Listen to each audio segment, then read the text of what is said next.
Well, the place is hotting up a little bit now. It's being an all-London final. It's taken a little while for us to get the real atmosphere of a Wembley Cup final. And in fact, away up there amongst the Rangers supporters, there still seem to be a few gaps in the crowd, which suggests that maybe it's not yet a full house. Well, our Curry is a Vindaloo, Tony Curry of Queen's Park Rangers in the midfield, and he's pretty hot stuff, and Rangers will need him to be in excellent form this afternoon to counter the undoubted talents of Glenn Hoddle. But of course it would be so wrong just to try and polarize the whole afternoon into a battle between those two, because there are plenty of talented players on both sides. Well, grass or plastic, QPR fantastic.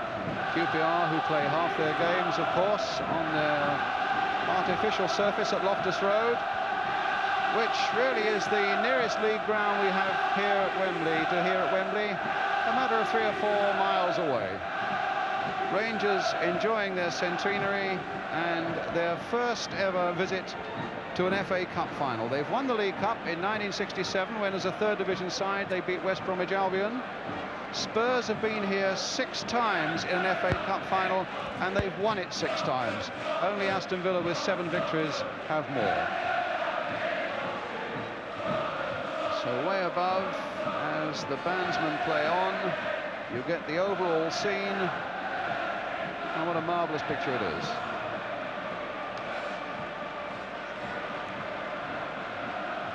Well, they're unbeaten at Wembley because they've been here only once, as I said, in 1967. They've never been here for the Cup final.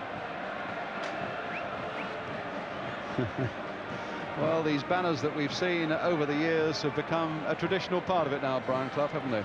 They're good, and they're original as well. And they bring a smile to everybody's face, and that's what I hope it's going to be, a smiling cup final.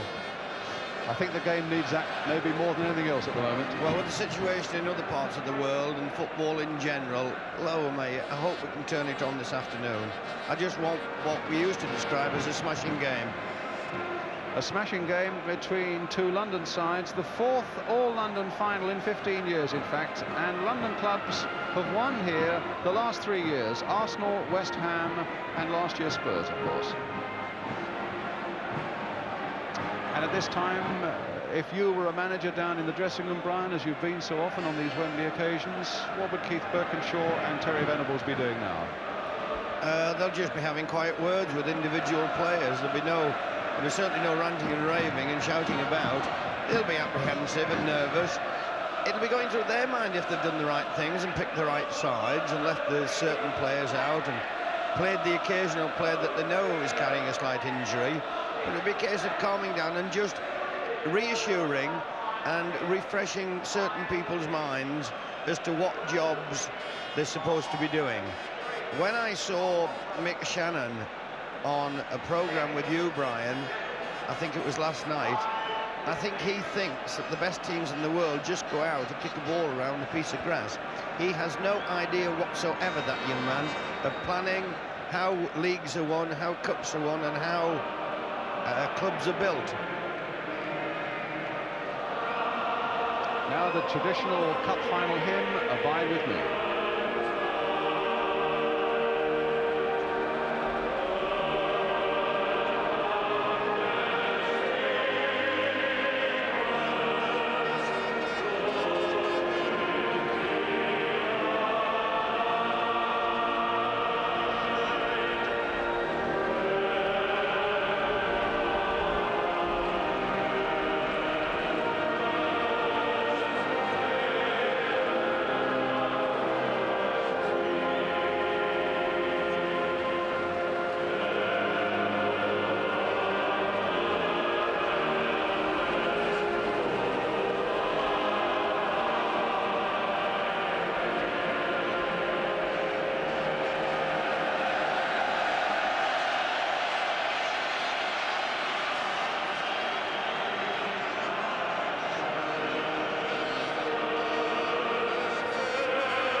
And a sport which sadly shows its ugly face too often during the course of a season. United, and producing one of the game's most moving moments.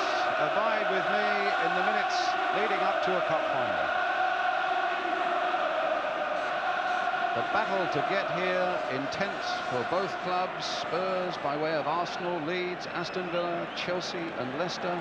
Queen's Park Rangers by way of Middlesbrough, Blackpool, Grimsby, Palace and West Bromwich Albion. And now for them, the great day has arrived, and the match, as you can see with the players coming up the tunnel, will soon be underway. The nerves, the doubts, the fears, the little niggling worries will soon be over, and they soon will be doing the job that they do best.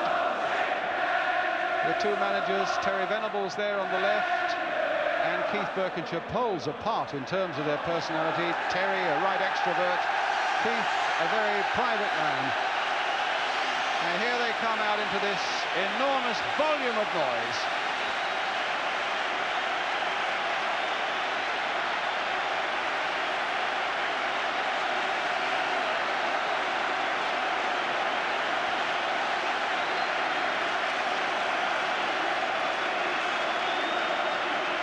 And to the delight of their fans, Queen's Park Rangers wearing specially prepared tracksuit tops in the fashion of their shirts, blue and white hoops. They won't be wearing blue and white hoops today, they're wearing red instead, with Spurs wearing an all-yellow strip. But that's a nice touch by Rangers, and psychologically maybe a very important one as well. There's young Peter Hucker just going through, the goalkeeper who's played only 28 first-team games alongside Ray Clements, who's played here more times than that, 36 in fact.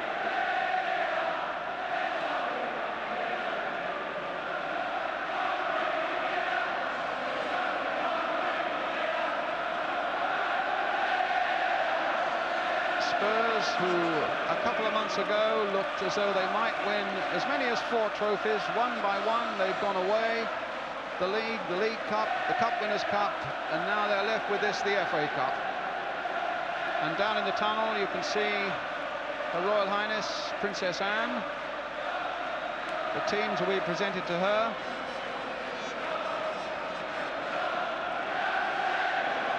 Of course, an international sportswoman in her own right. And behind her, Captain Mark Phillips, also an international sportsman in his own right.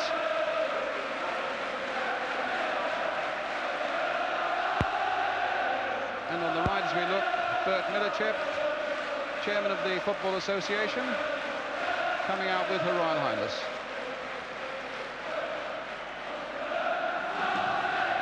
And the national anthem.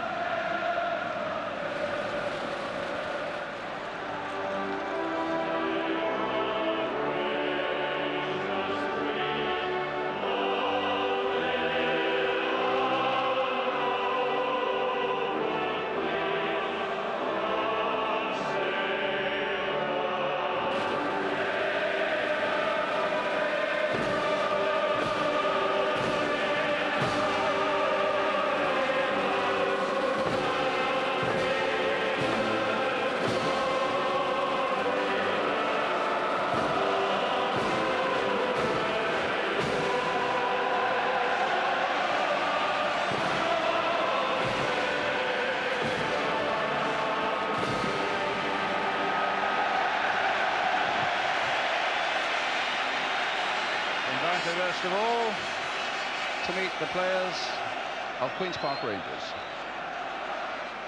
with Glenn Roeder, their captain, doing the introductions.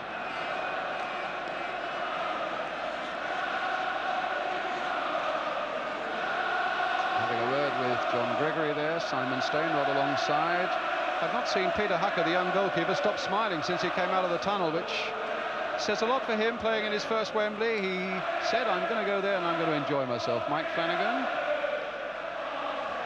And Terry Fenwick, who's brought a coachload of his family down from Sunderland. Gary Waddock, who's got such an important job to do in the middle of the field. Clive Allen, 21 on Thursday. Big Bob Hazel, the big defender who had such a marvellous semi-final against Cyril Regis. And alongside him is again a man who could play a critical part in the midfield, Tony Curry. Clive Allen's been presented there in the red sweater and the dark glasses. Les Allen, his father, who won a Cup Winners' Medal for Spurs in 1961 and won for Rangers here in the League Cup Final of 1967. What divided loyalties there. And Ian Gillard playing his last game before he gets a free transfer, and a word with the Rangers manager Terry Venables, who himself in fact won a winners' medal for Spurs in 1967 here. And now it's the turn of Tottenham with their captain Steve Perryman, past fit only this morning. Princess Anne, I know, fascinated by the work of international class sportsmen, whatever their sport. Although not a particularly devoted football fan, as opposed to her husband, Captain Mark Phillips, who is a lifelong Tottenham fan. And ranks Jimmy Greaves and Bobby Smith, Danny Blanchflower and Dave Mackay as his schoolboy heroes. Captain Phillips there now meeting the team. He'll have his fingers crossed for them.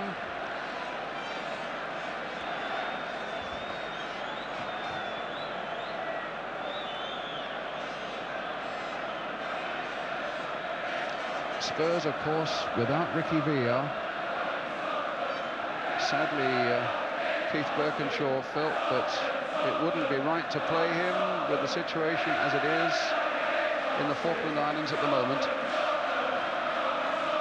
But in football terms, there was better news for him when Steve Perryman and Tony Galvin were both past fit. And there is Keith Birkinshaw having a word with Her Royal Highness. One of the straightest and most honest men you could ever wish to meet. And the referee behind him there, Clive White, 41 years old. There he is, manager of an off-licence, comes from Harrow, introducing his linesmen, Mr. Hamill from Birmingham and Mr. Mitchell from Somerset.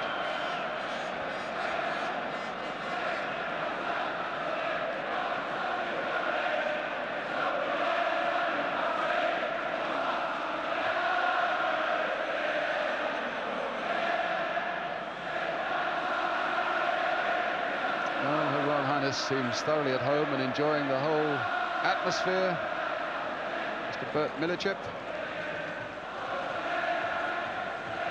And now they go back to the royal box to get just about the best seat in the place.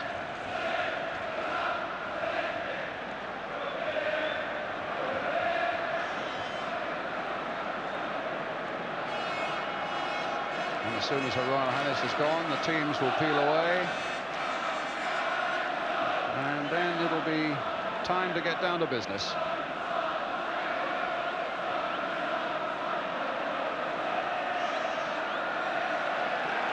Well, in fact, they change over to kick in at the end where their supporters are.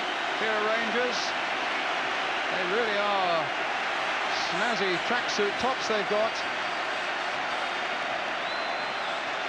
So Queen's Park Rangers with Peter Hucker in goal, number 2 Terry Fenwick, 3 Ian Gillard, 4 Gary Waddock, 5 Bob Hazel, 6 Glenn Roeder the captain, 7 Tony Curry, 8 Mike Flanagan, 9 Clive Allen, 10 Simon Stainrod, who incidentally way back in Sheffield United days used to clean Tony Curry's boots. That's the way life changes. And 11 John Gregory, with a substitute, a man who played in the semi-final, and he won't let them down if he has to come on, Gary Micklewhite, with a manager Terry Venables. And at the other end, Spurs, without Ricky Villa, as I said, but with Ray Clements in goal, now past fit. Number 2, Chris Hughton. 3, Paul Miller. 4, Paul Price. Those two will be central defenders. 5, Mike Hazard, who's come in and done such a good job since the departure of Osvaldo Ardiles. 6, Steve Perryman. 7, Graham Roberts, who will now play in the midfield. 8, Steve Archibald. 9, Tony Galvin. We shall see some good work from him down the left-hand flank. 10, Glenn Hoddle. 11, Garth Crooks. And the substitute, Gary Brook, who's had a good last month or so. He scored 4 times in the last 6 games. So the referee also decked out in new tracksuit and says he will toss up with a 2p piece. Started refereeing in 1962, so he celebrates 20 years of being a man in the middle. And Queen's Park Rangers, as we can see, in the red shirts, the same strip that they wore in the semi-final. So Glenn Roeder up there, and Steve Perryman too. The two captains. And at the moment, Brian, it doesn't seem quite as tense as I've known some cup finals in the moments leading up to it. Well, it's like one big happy family among the crowd. As I've said early on, you know, it's an all-London final, so there's not the intense rivalry, but I think it'll build up when the game gets going. I was interested when everybody was getting presented to the dignitaries to look at the faces, because you can see a lot of strain on people's faces on occasions, but the QPR lads didn't appear to have any strain whatsoever. I watched in the last few minutes literally waving to people in the crowd, relatives and all that type of thing. And it argues well for the game, because if you can play a cup final without tension and without strain, irrespective of your ability, you've got a good start there. And it might be ability and tired legs in the Tottenham sense to a lot of, you know, uninhibited running and just, I'm glad to be here. Well, he's certainly glad to be here, Clive Allen. He had one or two problems with transfers to Arsenal, to Crystal Palace. Things seemed to go wrong, and now they've come right.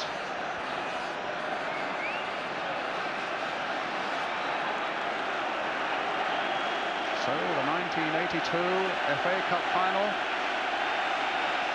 is almost set to go, with Queen's Park Rangers attacking the goal. To our left, red shirts, black shorts, black stockings, and Spurs in an all-yellow strip. Can the underdogs, the second division side, do it again, as Sunderland, Southampton and West Ham have done in the last 10 years? Soon we shall know. As Clive White gets them underway, Gary Waddock playing it back to Bob Hazel, and the first touch of the ball in the first seconds of the game to young Peter Hucker. Only 28 senior games. He's only been a first-team player for 5 months. Big lad, 6'4" of him, and it seems a very happy disposition as well. Flanagan, Stainrod, and a long cross towards Clive Allen. Still got that left wrist in a light plaster, and a corner straight away for Queen's Park Rangers.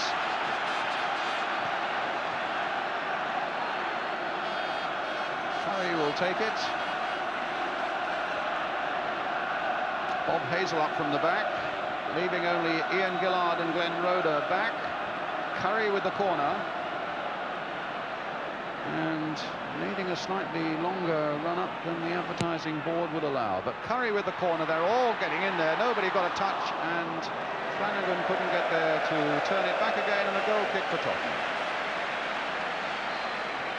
Mike Flanagan, who in fact was a junior at Tottenham and then went to Charlton. Galvin making the first of his runs down the left, stopped on that occasion in no uncertain terms by the challenge of Terry Fenwick.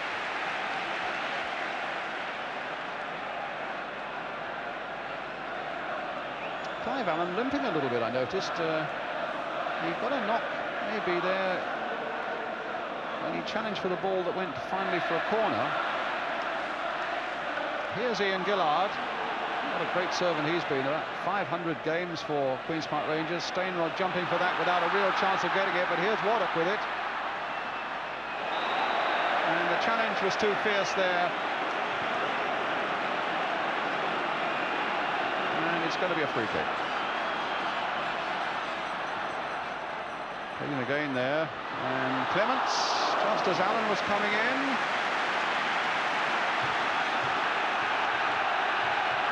And here's Galvin off once more for Tottenham.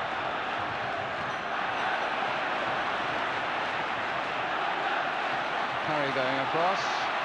Here's Fenwick. And a goal kick.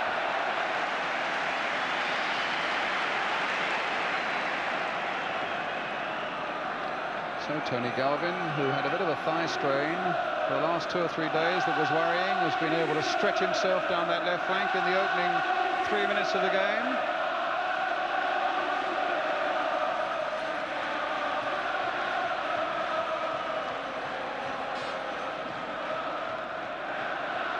Hoddle's header.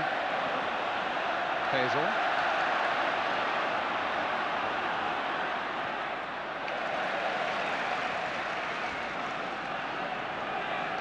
Ball lodged for the moment behind a little battery of photographers. Tony Curry with Queen's Park Rangers throw. Stainrod's right there. Now here's Flanagan.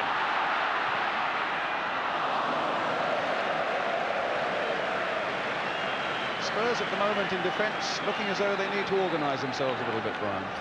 Well, they will do eventually. I think it was predictable that QPR were going to start off with a wee bit of flourish and a wee bit of enthusiasm. I was interested in the first corner of the match where the QPR lads stood outside the box. It was incredible sight.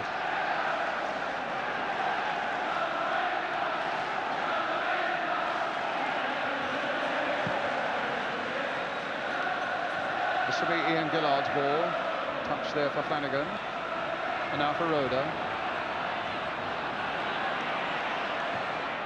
Again, that long ball, seeking out Stainrod, but never turning it sideways. Perriman keeping it in play. Paul Price.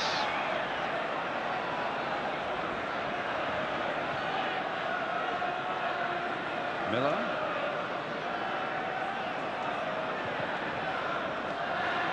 Gillard getting there before Archibald, but Hazard losing out there. Waddock in no uncertain terms again. Flanagan.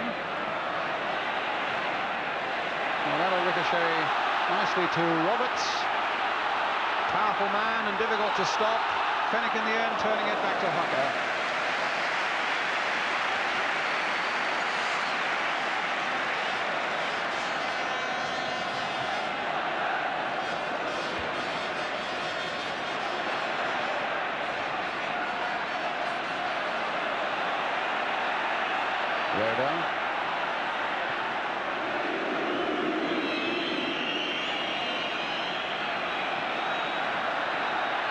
And now Curry coming from deep. And in danger of losing out. Perhaps a little fortunate to get the free kick, but he got it. And there's a typical Curry pass. Direct, some 35 yards, straight to Gillard. But he won't reach Clive Allen with it. It's Hoddle. Waddock was really attacking him, but Hoddle got the better of it and swung that superb pass to Crooks. And now on for Hazard, on for Crooks again. All stemming from a lovely ball by Hoddle in the first place, and good work by Garth Crooks as well.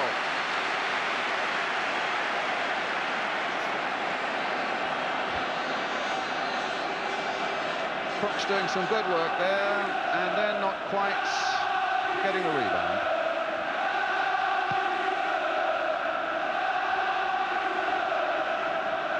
First real glimpse of Hoddle, Brian. It was incredible ball he played. Played it first time in his own half, and it went like a bullet.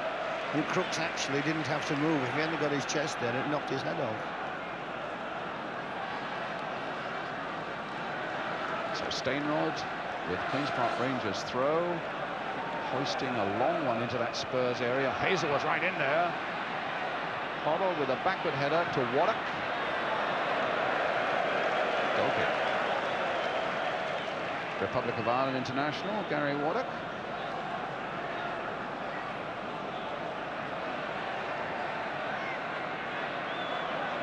Miller doing a Hoddle and finding Crooks. He's got Galvin outside him, he's got Hazard up alongside him. Galvin in a lot of space down the left, but Crooks going all the way. Touched away well by Hucker, corner to Tottenham. And the Queen's Park Rangers may well have expected, or half expected at any rate, the pass out to the left, but Crooks decided on the shot, and Hucker was equal to it. So Hoddle with Tottenham's corner. Price going in there, Roberts is going in there as well, and it's Roberts with the header. Gillard with a chance to nudge it away for a moment's respite.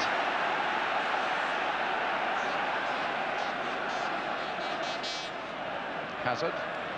Hoddle. A nice reverse ball there for Archibald. Hazard. Chipping once more there, but try as Galvin might, he couldn't get to it. Hoddle once more. Played for Paul Price. Graham Roberts. Good little spell of pressure this by Tottenham, and a good ball by Roberts finding Galvin, who's now on this right flank. Played inside again for Hoddle, but he tried to jink past Gregory and get himself a shot in. Hazard playing it in towards Archibald, and it's away for the goal kick.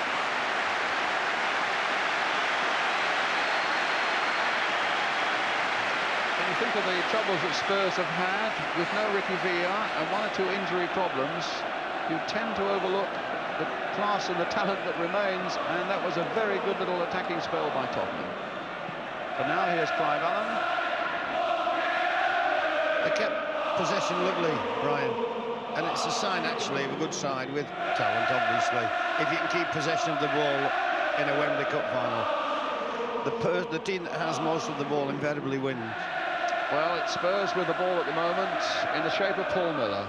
Again playing the long ball here for Archibald. Perriman trying to get in, a good life or death tackle there by Gillard, and it didn't quite work for him. And Curry again trying hard, but again the bounce goes Tottenham's way. Archibald with a shot, it's wide of the goal, but they're raining those shots in on Hucker's goal. And QPR get another goal kick. They were fair efforts as well, Brian, both shots, but I would like them just, to get in just 5 or 6, 7, 8 yards more. We normally like to see the whites of the eyes, at least, of goalkeepers, irrespective of how inexperienced they are. Crooks took him by surprise. It was a good effort with that one, and it was going in the top corner. Stainrod leaping, but not connecting. Flanagan pulling it down well. Now there's a good ball, finding Gillard, and a bit of space for Rangers to come forward. Curry, 10 minutes gone, no score. Waddock. A good little bit of build-up here again by QPR as Stainrod tries to make something of it.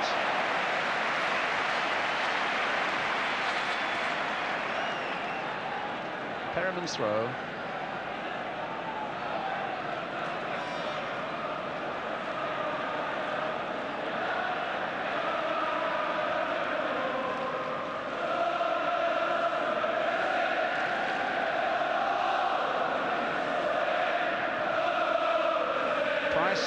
For Tottenham.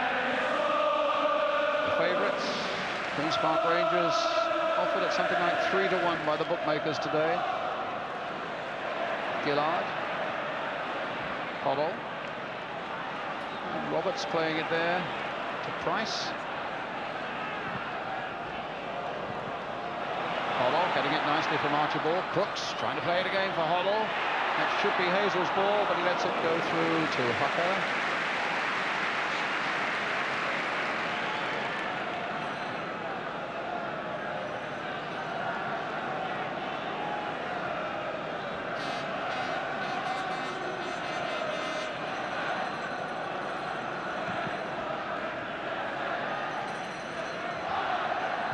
Hewden.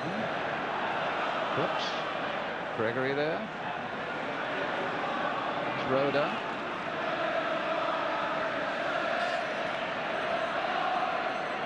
Oh, what a nice dummy.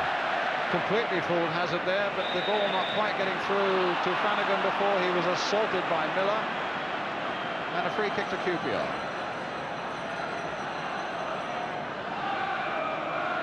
Curry. Allen flicking it on towards Flanagan. Gregory's in there. Flanagan ducked underneath that one. Maybe there was a call that he thought was from a teammate. Perriman. Roda, a bit off balance, but got enough of a header in to find Hazel.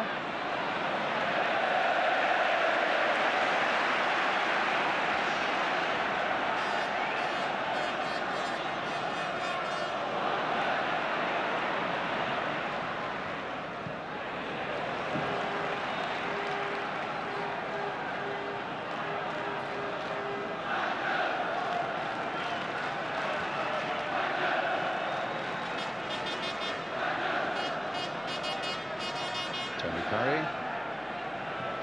John Gregory to Clive Allen. Hazel. Finding Gillard. Hazel again. Gillard's gone ahead of him. Hazel needs no invitation. And another free kick to QPR, this time for the foul on Mike Flanagan. Good decision by the ref, Brian. He let the first free kick go, you know, to play the offside, to play the advantage role. It was a good decision because there was 2 fouls. He's a good referee, Clive White. England's only representative in the coming World Cup.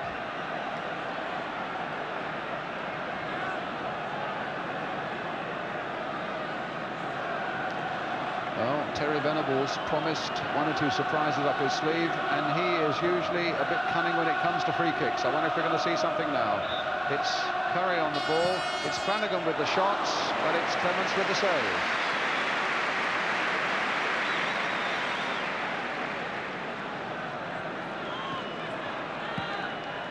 And we hear from Scotland that Rangers have taken the lead from Aberdeen up at Hampden Park by a goal to 0.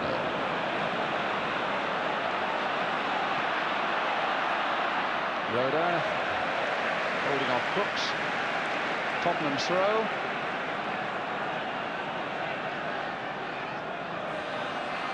Archibald. Galvin scooping it wide here for Roberts. Letting fly. Oh, that must have moved a little bit in the air, but Hucker stood up big and strong and collected. Flanagan. Waddock. An interesting ball played into Gregory, and he allowed it to go through, hoping that Curry would pick it up, but instead of that it's Galvin on the run and allowed to go a long way, and then brought down by Hazel. That's going to be a free kick and a wigging for the Rangers number 5. Is it going to be a booking also? No. Clive White for a moment felt into his back pocket, and it was a warning and no more. But certainly Spurs were really on their way, and they have a free kick here from a position not dissimilar to the one we saw just now that Queen's Park Rangers had, and Hazel is injured, and the Spurs fans are making their feelings felt.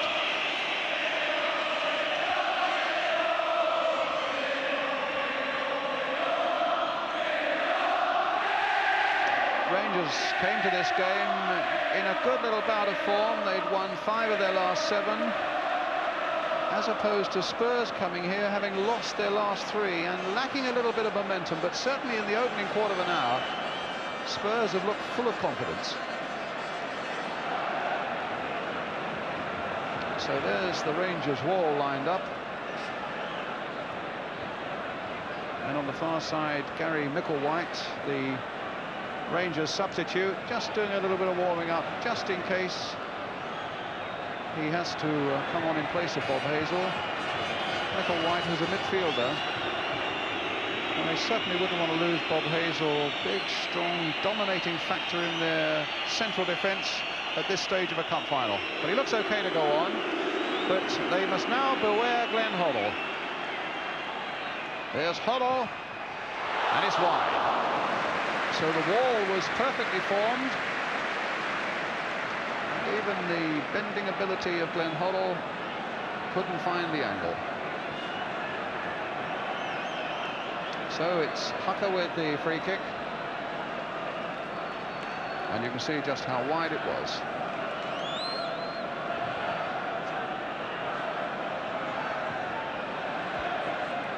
Waddock. And Waddock again. Miller.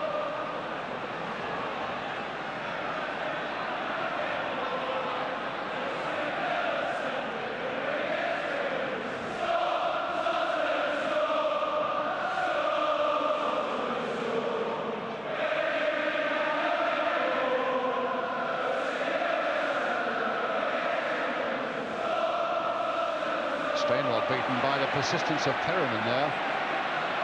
Perriman now finds Steve Archibald. Can he get the ball across? Not first time, but it's now with Mickey Hazard. Hit first time straight at Tony Curry. Roda in a slightly difficult position facing his own goal. Not as far as Archibald. And a good swift challenge by Stainrod. gives Rangers the chance again just to organise themselves a little bit. Perryman with the throw. Crooks. And a free kick given as Crooks tried to get between Waddock and Gillard, and referee Clive White has given Spurs the free kick, a sandwich. Gillard wasn't at all happy with that decision. But here's Hoddle. It's a curling free kick in there. Went as far as Miller, but didn't quite get the touch he wanted. Waddock just screwing it away. Perryman picking it up. Spurs dominating this phase of the game, and they now find Archibald with a good ball. There's the cross going in. A difficult one, and the keeper was put under pressure and put it away for the corner. The ball bouncing back off the roof of the net, and whether Spurs felt that it hadn't gone out of play or not, I don't know, but the whistle clearly had gone. The corner clearly had been given.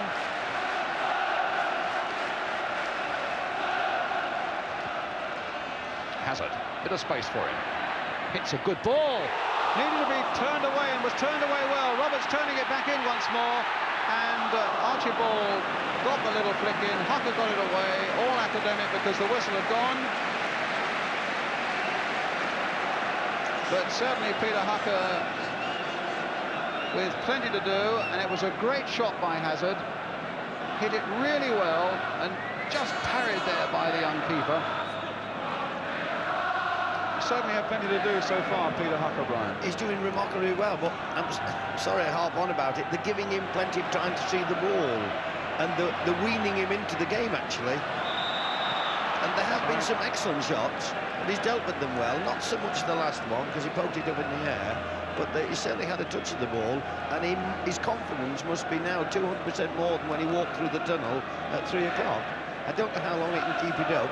I would like the Tottenham forwards just to get a wee bit closer. Hazel beating Crooks in the air. Curry, Waddock taking it around Hoddle this time. Tony Curry. Gregory. Gillard. No, out of play.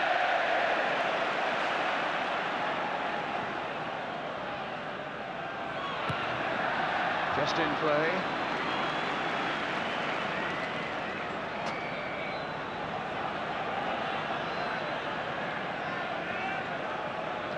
Rangers almost entirely concentrated in their own half now. In fact, every one of their players right back there being forced back more and more by Tottenham.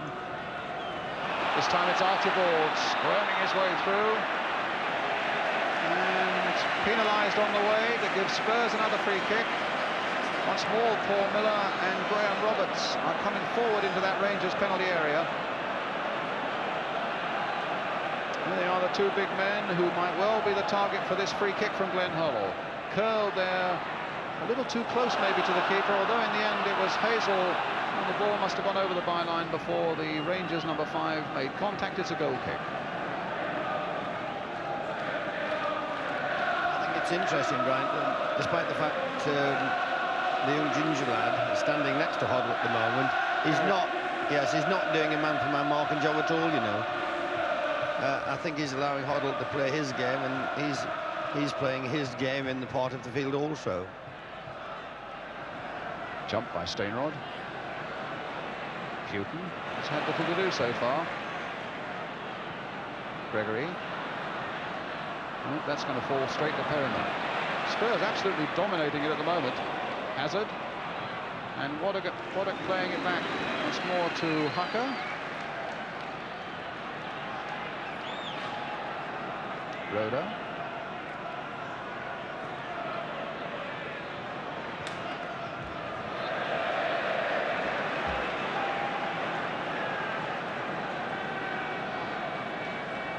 Whether you believe in coincidence or not,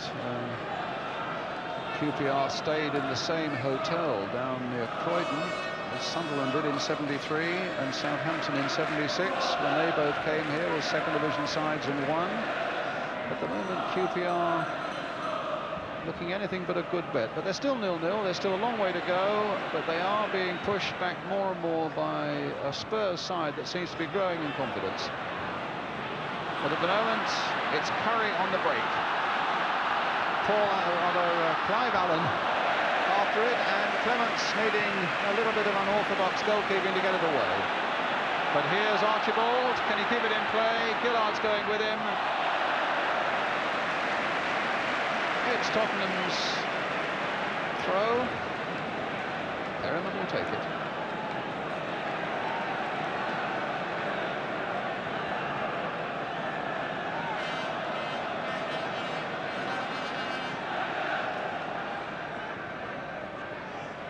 Perriman.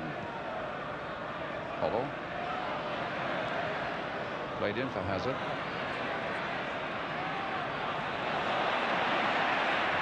Oh, nice control by Hazard, and all credit to Curry. He stuck with him so well and prevented the cross coming in.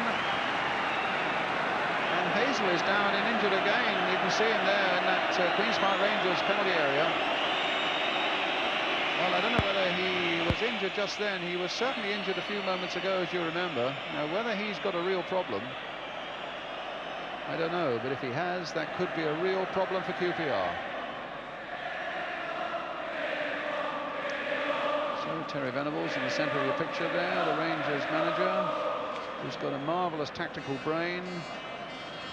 And on the right of the picture now, Keith Birkinshaw, whose success over the last couple of 3 seasons for Spurs has been phenomenal, and he'll be delighted, I'm sure, as the Spurs fans will, that he's now signed a new 3-year contract with the club.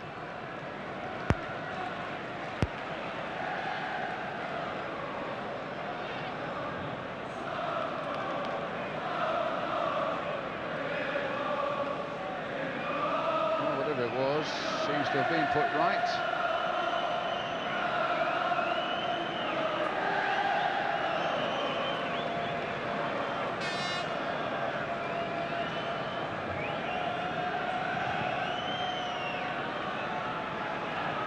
Minutes of the first half remaining. Stainrod for Queen's Park Rangers. Hazard. Hoddle. Hazard and Hoddle at the moment having more to say for themselves in the midfield areas than Tony Curry. But Curry, they're finding Hazel, being challenged by Hazard, who's come up from the midfield areas. That's the ball that finds Stainrod. And now here's Waddock. Finding Gillard. A little touch again for Gary Waddock. And Fennick on the far side. Stainrod. Challenged and beaten by Roberts. Big, strong man and hard to deny. Here's Crooks. Good goal-scoring record with the cup this season. Archibald. Space here for the skipper, Steve Perriman. Really attacking Gillard there, and Gillard holding his ground and timing his challenge well. Here's Gregory just slipping it there to the Rangers number 3. Clive Allen beaten by the challenge from Paul Price. Gregory, Flanagan, free kick. Well, it's a pretty unorthodox free kick, but the referee's attitude, I think, was right. Keep it moving whenever he can, and I think that is the philosophy of the referee, and if it is, it's all the better for this cup final. Hoddle. Archibald. Pursued by Roda, and Roda has the better of it. Curry. Looking up, see what's on. It's the simple pass this time to Gregory. Stainrod letting it go. Oh, and it was a little too clever. And Hoddle in turn can put Archibald through. Hazel started to come and then went, and Crooks is right through. And Hazel got across quickly and efficiently and snuffed it out. And he made the ground really quickly there, Big Bob Hazel, when it certainly looked as though Crooks was in a fine goal-scoring position. He did it twice, actually, Brian, because he just delayed going to the man with the ball, first of all, and give himself time to get back and get that tackle in. A good centre-half's job there, because that was nearly a half a chance.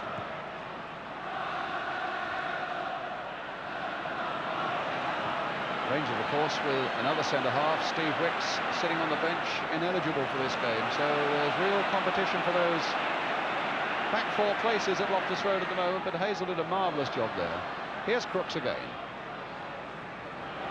Galvin. Ooh, the referee got half in the way of Hoddle then. Curry lifting it clear. Well, good work by Stainrod. And now Allen, cut out by Perriman.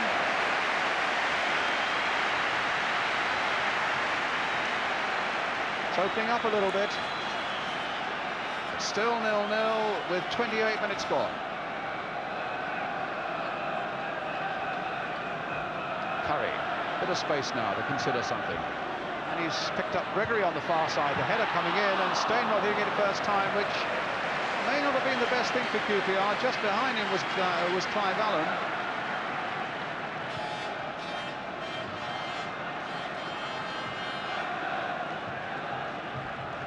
Perriman for Spurs.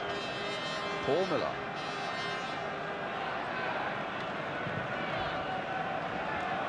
Rhoda, nicely guided header. Accurately there for Gillard. Again, using Stainrod very much as a target man up there. And Flanagan and Allen just holding a little bit off him. Stainrod letting it go through.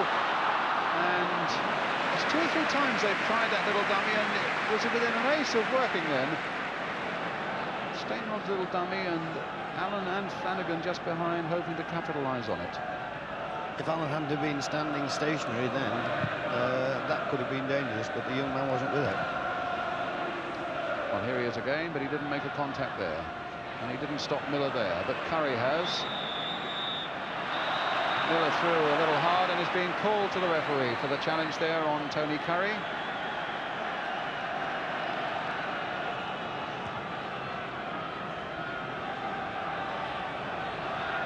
So Curry with Rangers free kick.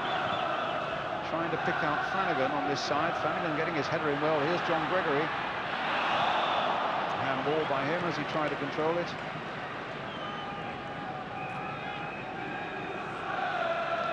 So coming up, as you can see there, 30 minutes gone. Queen's Park Rangers 0, Tottenham Hotspur 0.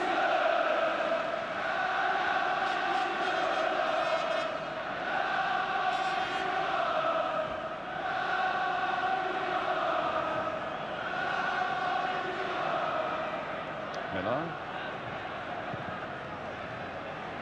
Again towards Crooks as the sun comes out, and Rhoda gets it away for Rangers. And Waddock challenges again, but Price playing a nice ball here for Perriman. Played inside again for Hoddle, beginning to attack them now. But in the end, Gillard and Waddock between them get it away as Flanagan. Curry.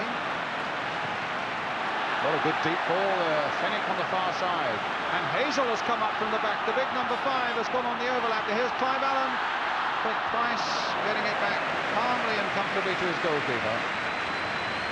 With a great break there by Hazel. And up in Scotland, it's now Rangers 1, Aberdeen 1.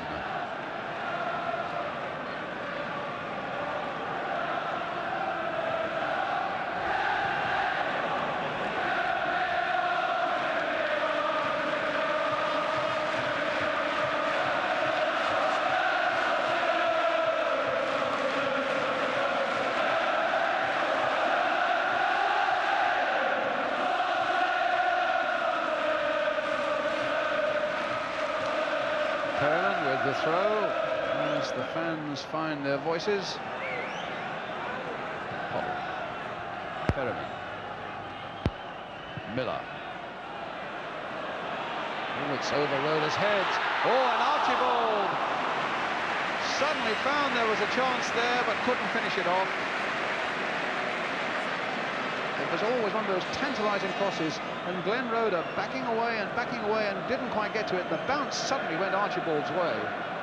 It's an house ball, Brian. He should have come and cleared it. It was a bad ball for Roda to try and attempt. It was swirling down and it was over his head. It could have cost QPR a goal, that. Good refereeing decision, a shove in the back by Miller on Stainrod, and he was at the perfect angle to see it. Gillard picking his way past a couple of them. It's Flanagan.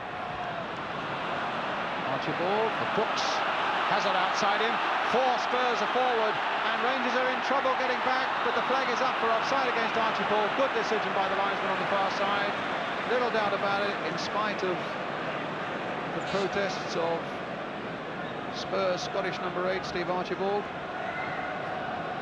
It's a golden rule, Brian, that when you've got a 3-on-2 situation, you hand it then, you play the ball, you don't run with it. Young Crooks could have played that ball 20 or 30 yards before he did, and Archibald then would have gone clear. Roda playing a long ball forward. Paul Price. There's John Gregory. Clive Allen trying to get on the turn, and then stumbling and handling the ball as he fell. And Spurs can bring it away again through Tony Galvin, showing no signs of the injury that a couple of days ago looked as though it might keep him out of this game. Curry. That will fall very conveniently for Spurs.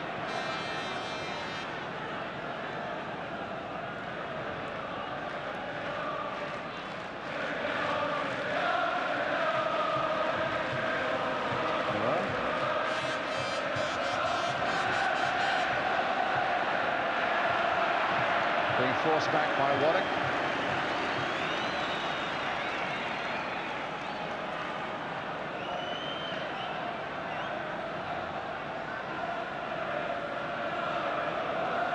Price.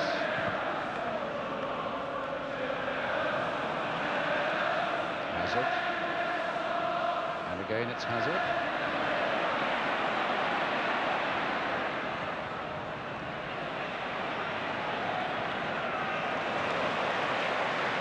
Perriman.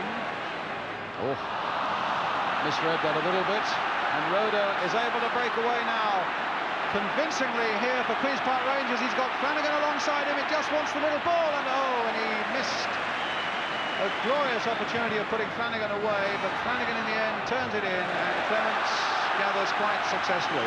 A great run by Roda, but what a terrible finish, Brian. It was a tremendous run once again. If it had just laid it and then continued his run, it'd have gone clear. Houghton, Hoddle. Now Roberts. Last time he played in midfield, he got a hat-trick. That was against Southampton. But his shooting was a little better than that.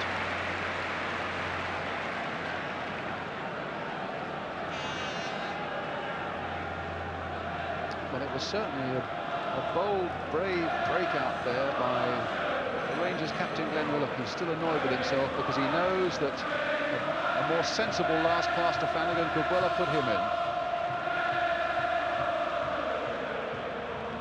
Hazard, who's really looking a dangerous customer in the midfield, quite as much as Hoddle is at the moment for Spurs. And there's a good shot and a good save.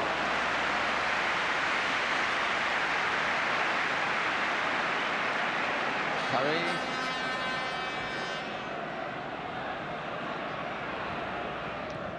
Allen. Gillard. Gregory. Flanagan. Gillard. And Hoddle will nick that off him. Well, there's a ball again. Straight to Crooks. Nodded in nicely for Roberts. Hit in first time in the hope that Archibald's going to be there. And in the end, it was Waddock who just turned it back. It's Curry again. That's a better ball. Finds Stainrod, and off he goes. Got Allen and Flanagan up, but they just will not release that ball when it matters most.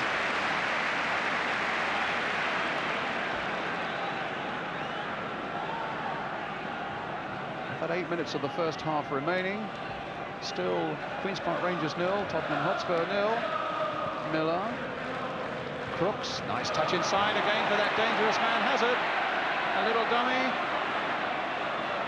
He changed his mind about 3 times and in the end got it wrong. But he's looked quite a player so far, Mike Hazard.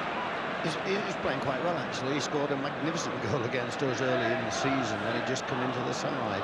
But what Tottenham are doing at the moment, Brian, they're showing just slight strains of a bit of frustration creeping in. He could have laid that ball 2 or 3 times, and I would think they'd be better off playing it first time and getting in the box. Hazard again. Curry beating Roberts. Price will come for Tony Curry again. That's too close to Houghton. And Curry is down for the moment. But he's up. Well, nothing like a ball at your feet to make you suddenly feel better. Tony Curry once more. Flicked on again towards Allen by Gregory. Here's Flanagan.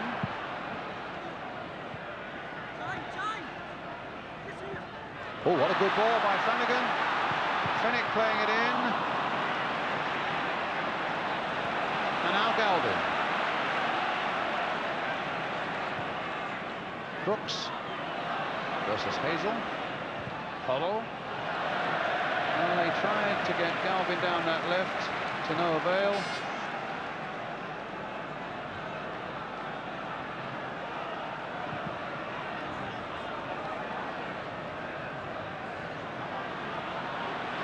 Perryman, Hazard, Hobble,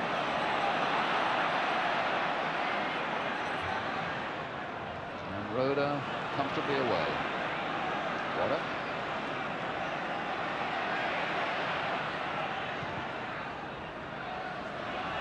Gregory. Gillard. Stainrod's after this. Miller heading it away only as far as Clive Allen. Flanagan, and now Stainrod, onside, no flag there. The little chip by him, and nobody across there to finish it off. Flanagan turning it back, knowing that Gillard will be around, which he is. Flanagan. Waddock. There really looked to be a chance opening up there for Rangers, and maybe it's not gone yet. Fenwick, Gillard.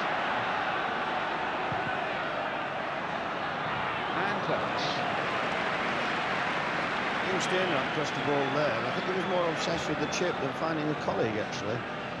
He didn't play for the team, the young man. He could have tried to squeeze one through to young Allen on the floor. He was obsessed with the chip. I mean, he must have known there was not many QPR players up there.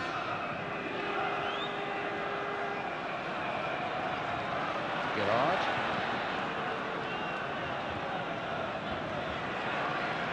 And now Paul Miller.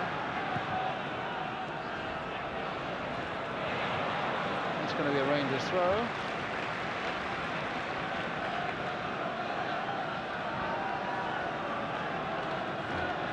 Simon Stainrod.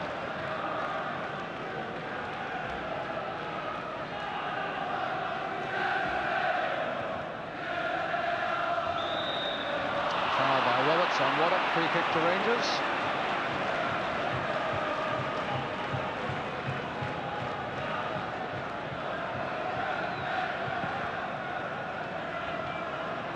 Stainrod.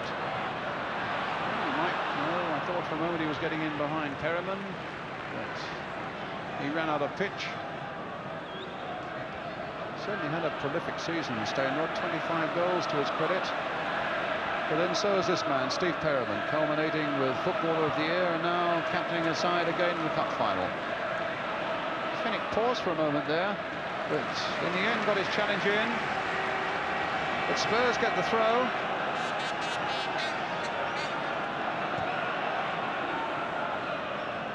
Roberts, challenged by Curry.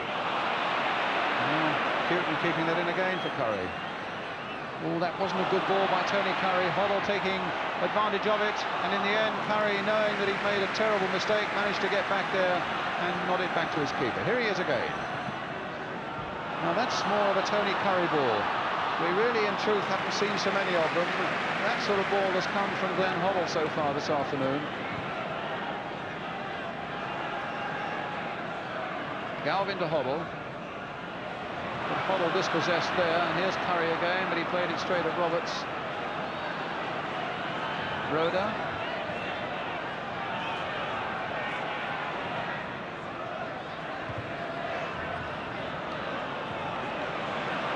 Galvin. Finnick holding off him for a moment. Rangers with a lot back, but here's Crooks inside the area. Played back again for Hoddle. Goal kick. QPR are doing well. They're making Tottenham shoot 5, 6, 7, 10 yards outside the box, and they can be very well pleased with this half, despite the fact that they've been on the receiving end. They are showing signs that they can go forward, and when it's non in any match, never mind a cup tie, you know you're in with a hell of a shout.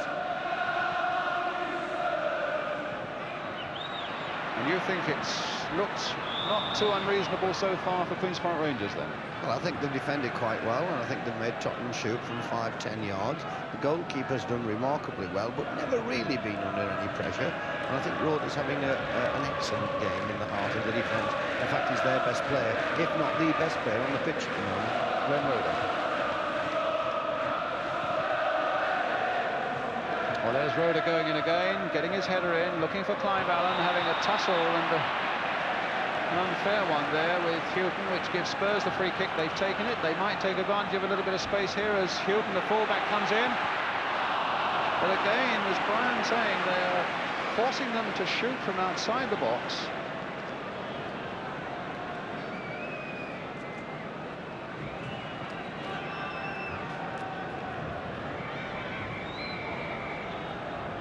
In the last minute of the first half now, Peter Hucker, 22 years old, with the goal kick for Rangers. Curry.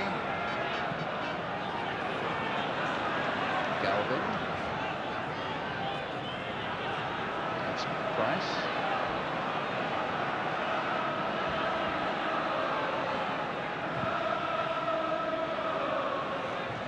Hazel. And now Hazard.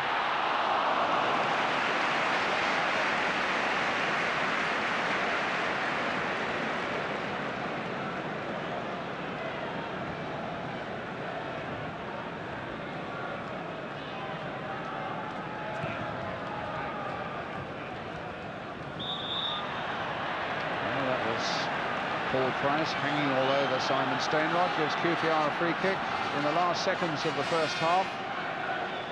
Maybe a little too distant for them to strike all that effectively from here, but you never know. Curry is behind it. Hazel has come up as well, all adding a certain menace there for Ray Clements. And there's Fennick come on this side as well. Hazel's right in there too, and there must have been an infringement on the keeper there. We're into time added on for stoppages at the end of the first half now.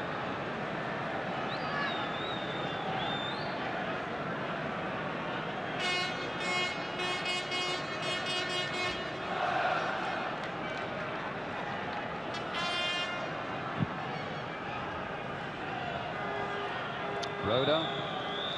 Well, as Brian Clough said, the best man on the field, Glenn Roda, got the last touch as he goes off. So far, so good for Queen's Park Rangers. They've defended well. They've shown occasionally they can come forward positively, and well, it's by no means an easy ride for Tottenham. A lot of work, I would have thought, for both managers to do in that dressing room at half-time. And the half-time score then here in this 1982 FA Cup Final at Wembley. It's Queen's Park Rangers 0, Tottenham Hotspur 0, and as they go off for a 10-minute break or so, so shall we now, with a quick break. It's goalless here at Wembley as the teams come out for the start of the second half. I think it was Jack Charlton saying at half-time, Brian, that if he were Terry Venables, he would say, fine, I'm delighted the way it's gone. Let's have some more of that in the second half. Would that be your attitude? Exactly. When I saw the Tottenham lads walking out, there's a lot of tired legs there, you know, Brian. A lot of tension. They've had a lot of kicks on those legs this season, and they've run a lot of miles, and they've played a lot of matches. And they would have right to have gone in at half-time with a cushion of a goal, or even possibly two. They know now that they've got it all to do. And if they don't, you know, get on top in the next 10, 15 minutes, also in the back of the minds will be these lads are capable of breaking away and getting a goal. There's young Waddock waving to everybody again. It's incredible how he's approached the game. But they're full of it. It's the greatest day of their lives, isn't it? And Steve Perryman and his team, I would think, as you rightly say, must know that it's by no means an easy job today. Steve was very quiet at our place a week or two ago. I thought he was carrying an injury then. I watched Ray Clemens walk off at half-time. He's certainly carrying one. He can hardly jog if you have a look at him now. And he's not relishing 45 minutes with having very little to do and then having to stop possibly the crucial goal. So that's how we stand then, 0-0. Clive White waiting for the last fansman to leave the arena. He's had a good first half himself as well. He looks more, Brian, if you'll excuse me, he looks more like a Spaniard. I'm glad he's going to the World Cup because he looks like a foreigner. But he's our top referee in this country at the moment, and I'm glad he's got the top match.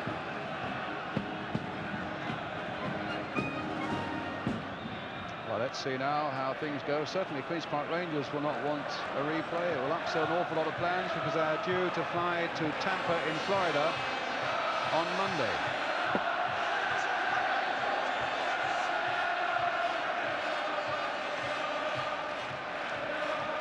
So it's Spurs then who'll get us away at the start of the second half. Remember, they're in the all-light strip of yellow. I think, in fact, Clive White was just looking up at the royal box to make sure that Her Royal Highness Princess Anne was seated.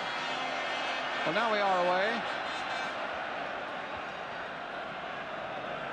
0-0.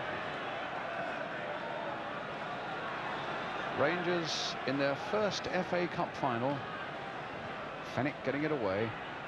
Clive Allen with a little touch for Curry, a little bit more forward than at any time in the first half, in point of fact, and finds an offside Simon Stainrod.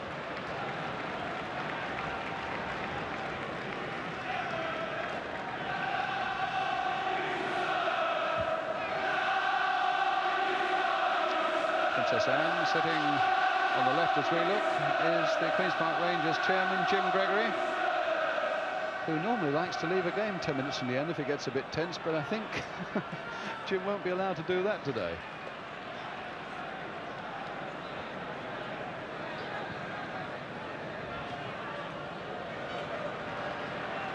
It's Curry. And now it's Roda, who had an exceptional first half, the Rangers captain. Gillard playing it in once again. An offside decision this time against Mike Flanagan.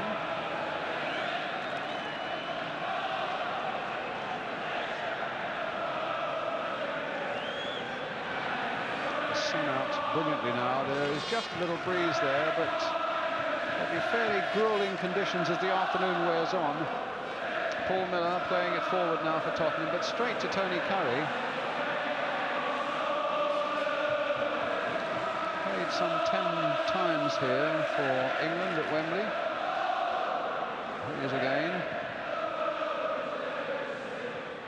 Volleyed down by Flanagan that time for Gregory. And Gillard galloping into a bit of space down the left for Queen's Park Rangers. The cross towards Stainrod, and he didn't quite get the header he wanted in, but I'm surprised he was allowed one at all there by Houghton and Galvin. But here's Galvin coming away now for Tottenham. Long, long run for deep, and look who it is right back there with a lovely tackle on him, Tony Curry.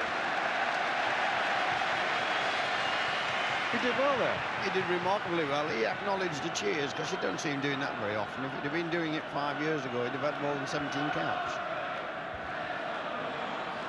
Waddock.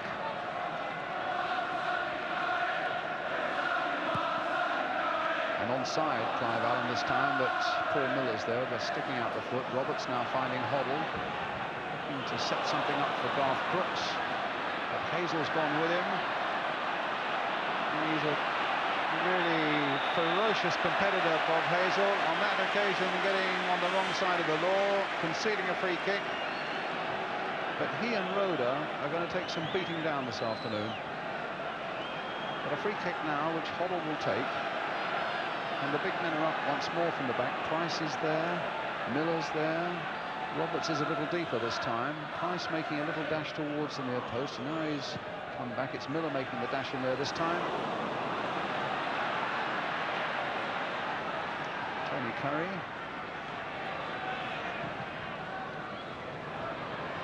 Clive Allen. It's Perryman for Tottenham. Oh, he's getting past Waddett now. Crooks playing it in for Hazard. Now Hummel taking it on, and it almost got through to Archibald, but the whistle went. Now what's this? A free kick to Spurs in what could be potentially a very dangerous position. 6 or 7, maybe 8 yards outside the Rangers penalty area, slightly right of centre. Enter Glenn Hoddle again, I would imagine. Well, there are 2, 4, 6 in the Rangers wall. And Hoddle is the man to watch. A curler, but again, the measurements weren't quite right.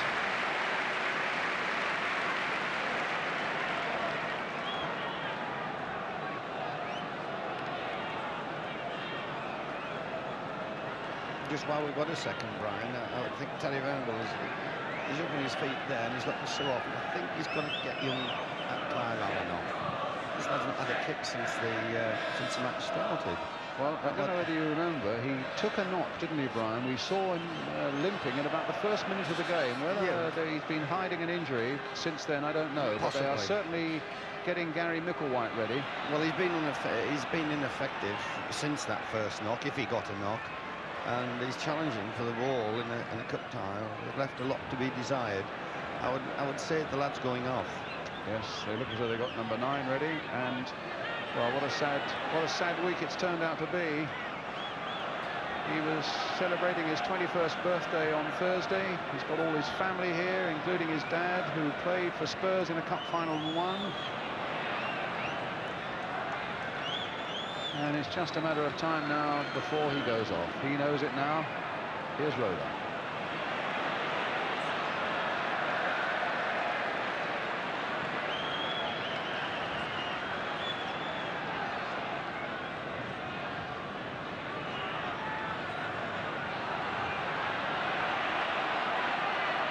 Now what's Tony Curry doing? The old Matador bit again, and wanting a little more assistance, I think, from Glenn Roda than he was getting. Rangers still can't make this substitution. Warwick played again for Roda. Back again to Peter Hacker.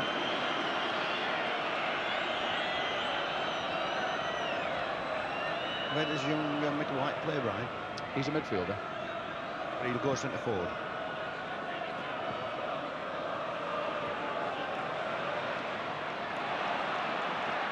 Huddle. And a free kick. And now Clive Allen will go off. And they'll bring on the substitutes, Gary Micklewhite. So poor old Clive Allen, it's always sad to see that. And nobody will be sorrier than his dad in the dark glasses there. But he did seem to take a knock in the first minute of the game. And whether that's hampered him all the way through, I don't know. But Gary Micklewhite is on, 21-year-old. And he had a little spell with Manchester United, in point of fact. Tommy Doherty brought him down to Queen's Park Rangers. Played in the semi-final.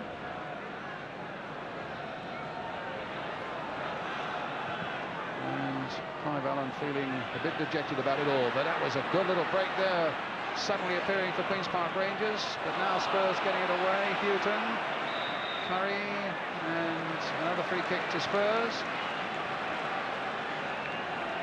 And poor old Clive Allen is in a bad way. Looks though he's having a little quiet tear on the bench there. As indeed, if you remember, his cousin Paul Allen did after he'd received his winner's medal here in 1980 for West Ham.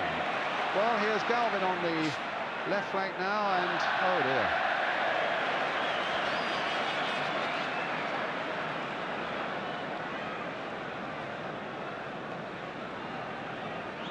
Well, poor Clive Allen. But There are times like this when your heart goes out to youngsters, and it really is a tough old game. He's been building himself up, building himself up, building himself up for this, and now look at that. Brian will be more worried about his dad in the stand than himself. That's probably true. Houghton.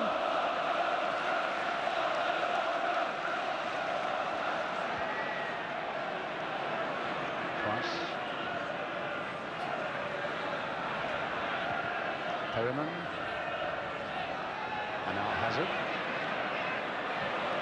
That's not a bad ball there, but Hazel just about cut it out as Archibald seemed to be on his way.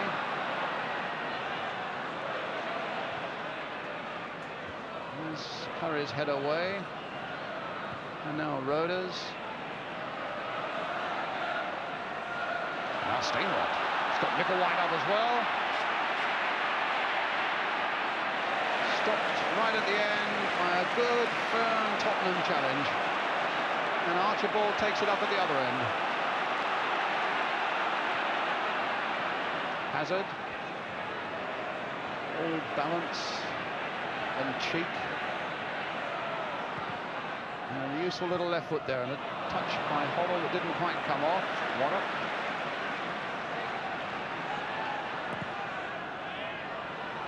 Miller backing away but didn't get to it. Micklewhite.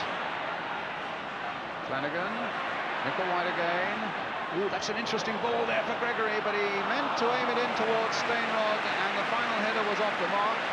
It wasn't a very good throw out either from Ray Clements, and Galvin was a little lucky to get away with it, but here he goes. Well, he deserved the free kick there. The challenge by Waddock was unfair. Best move that QPR's had that one, Brian, where it was nearly a chance, and Gregory could have held it. Yes, Rangers are still making these odd little attacks that suggest that they might get in there and do something a bit dangerous. But at the moment it's Price for Tottenham.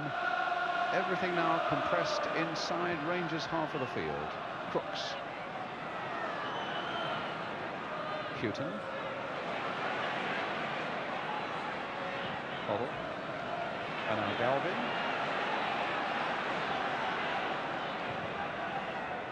And Hoddle trying to find Crooks. He found him all right, but Crooks couldn't control it.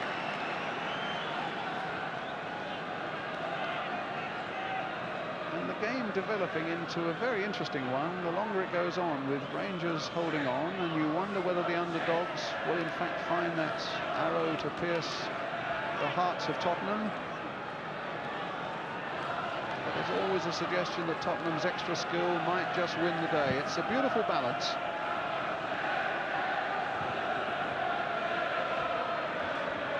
Hoddle winning it in the air.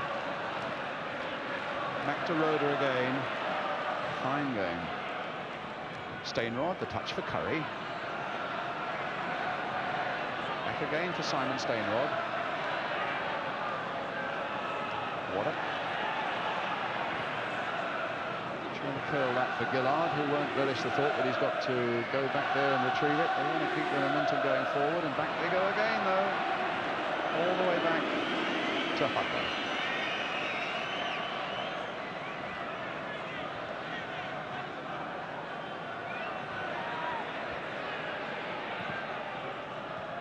Flanagan. Hoddle. Getting that swift look up.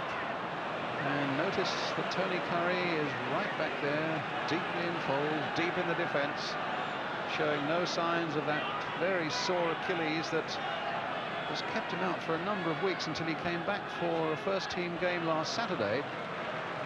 Here's Terry Fenwick. That's an interesting ball there by Fenwick in for Flanagan, and over the top.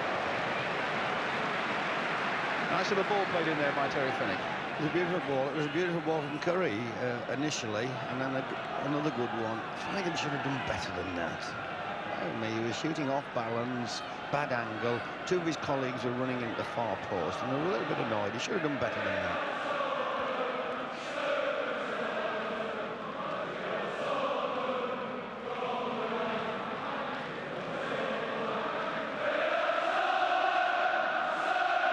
Perryman.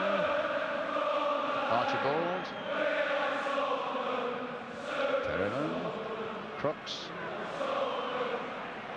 Beaten that time, hobbled by Waddock. And Flanagan again. Stainrod. Went through the challenge for Curry. Scooped a nice pass out there for the substitute Gary Micklewhite, who's on for Clive Allen. And suddenly here's Waddock bursting on the scene, but not with a shot that's going to cause any sleepless nights for Ray Clements.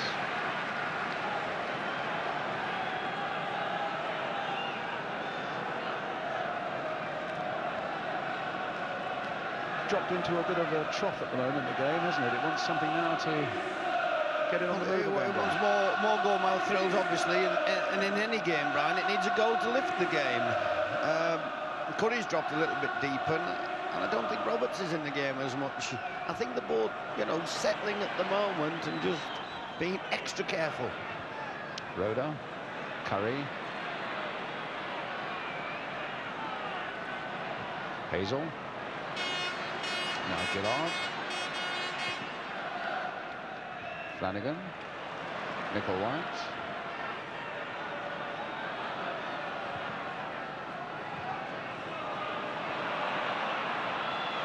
Hobble taking it off Micklewhite, finding Garth Crooks.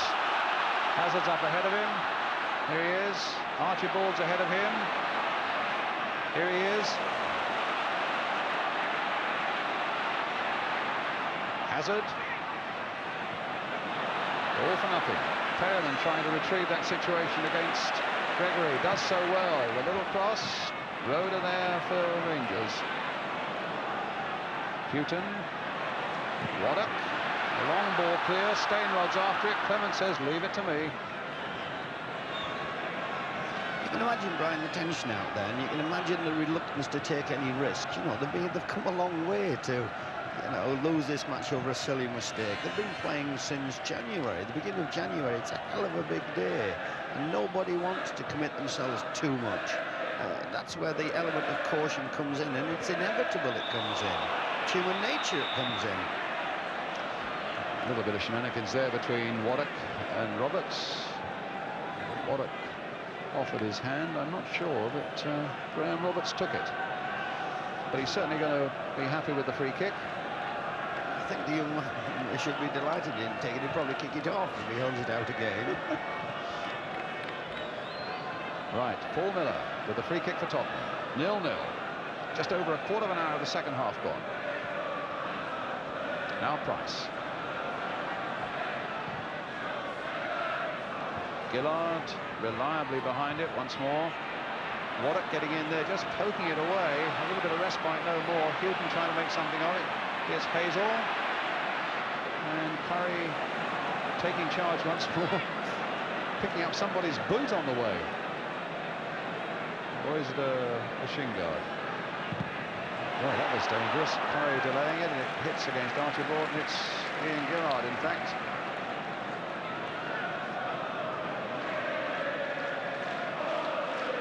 And in the meantime, there's a Rangers player down. Simon Stainrod in trouble, remembering too, of course, that Rangers already got their sub on. Clive Allen talking to Alan Harris there. Well, Clive still a bit upset at being taken off, and Terry Venables on the right of the picture there trying to console him also.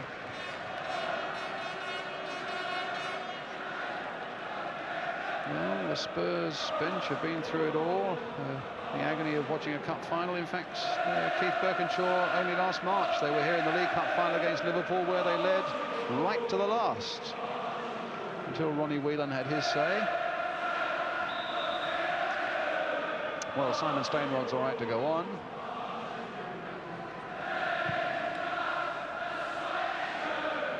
Roberts. Hazard. Archibald.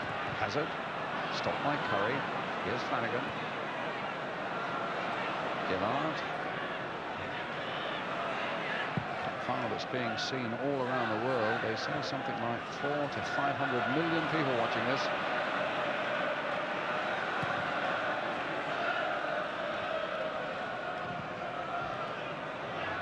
Rhoda.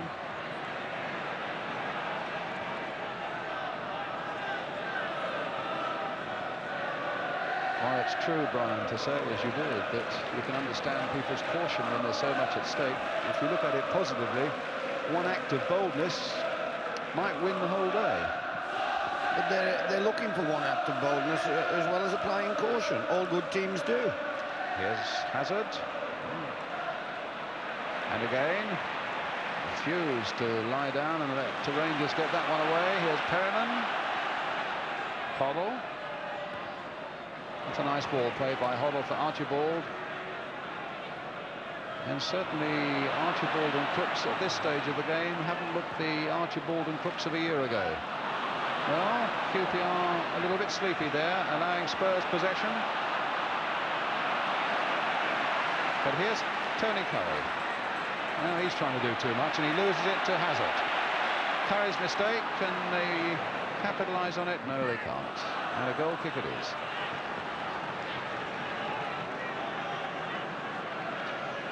We could do with an orthodox winger, actually, just to get out there and give us a bit of width, because it's certainly all being played in the middle of the park at the moment.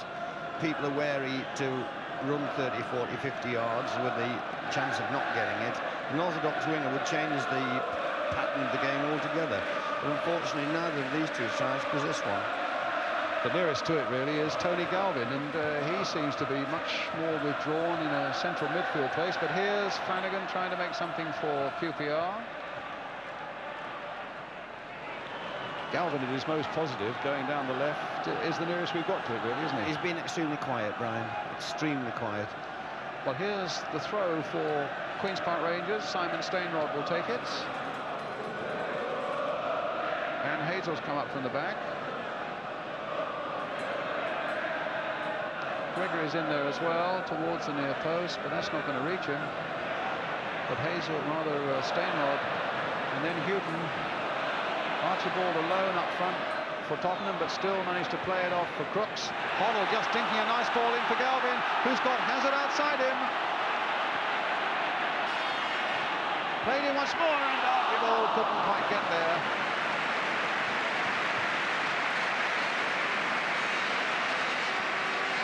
Well, a good break out of deep there, and again Hazard had plenty to say about it, and a little cross with Archibald just failing to get to it. Fennick. Gregory. Curry. Long ball there towards Waddock.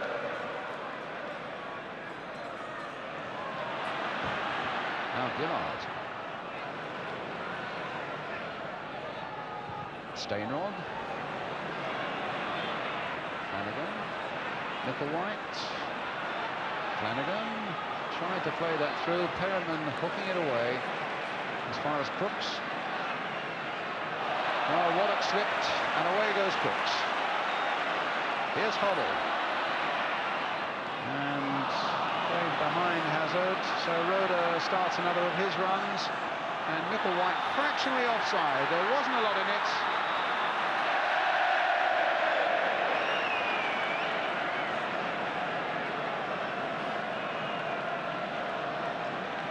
It's really a couple of times we've seen Glenn Roda make a big, brave attack from the back. On the first occasion, he was his own worst enemy when he badly timed his pass.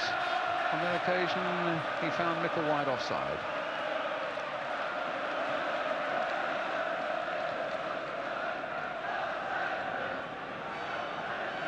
Galvin to Hazard. Archibald. Again, he doesn't have to look around to know that Hazel's there, but this time he's looking to get the better of Hazel and seems to have done so until Roda comes in there and makes the clearance for Rangers. Curry.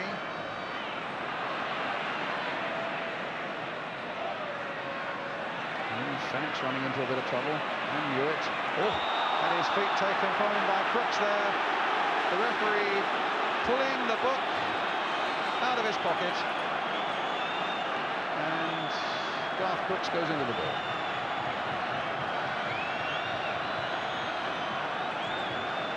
That, Brian's a pure sign of Well, that was the problem. also. That was probably what caused it in the first place. Fennick's challenge on, yes, Fennick's challenge on Crooks in the first place, Brian, was the thing that caused the retaliation. It wasn't too bad a challenge from a full-back. He'd overrun the ball, he'd lost it. He had to get it back. But that's a bit of frustration coming from that young man. It's never good to see forwards do things like that. It's not good to see anybody do it. That's what offended Garth. Yes, but it wasn't too bad, was it? That was the... Might liven him up anyway, or it might liven the game up.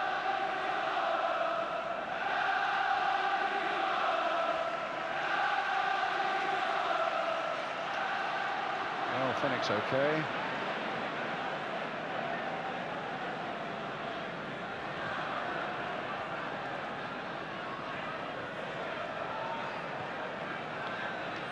Flanagan, Curry, Fenwick again. It's hard to see where a goal's coming from at the moment.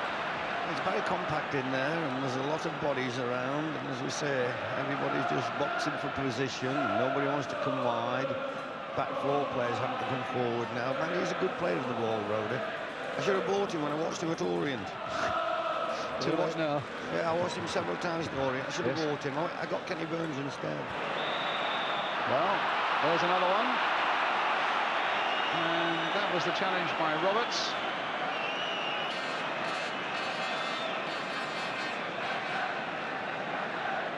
But the referee feeling that there's no need for any word with the Spurs number 7.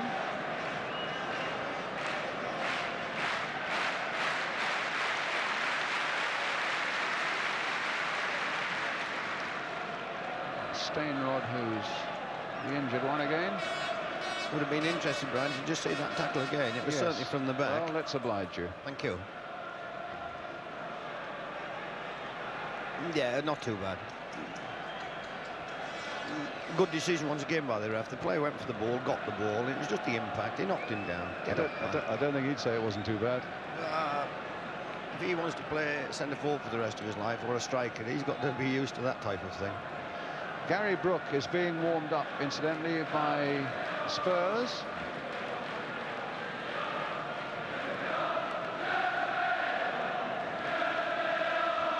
Another youngster, 21 years old. But my word, he's got to dig from midfield. Does he play reasonably wide? No, he's a midfielder who likes to come in forward as well. No, he's not a wide man. Well, it looks as though Stainrod yet again has recovered. Rangers have the free kick for the foul by Graham Roberts. Tony Curry will take it. Bob Hazel's gone right in there into that Spurs penalty area. They aimed towards Flanagan but didn't reach him. Hoddle hooks it away. Archibald. Now it's got away past Curry. But he's really on his own, although Hazard is coming up fast, and Roda across there to save the day for Rangers.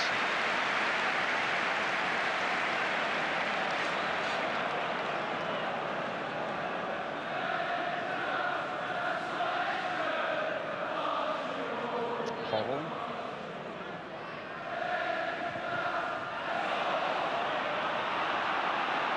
Curry, the long ball, looking for Micklewhite. Oh, and Micklewhite, for a moment, looked as though he might get the better of Price. He's a compact and tough little character who's a really good competitor. Galvin, Hazard, Houghton.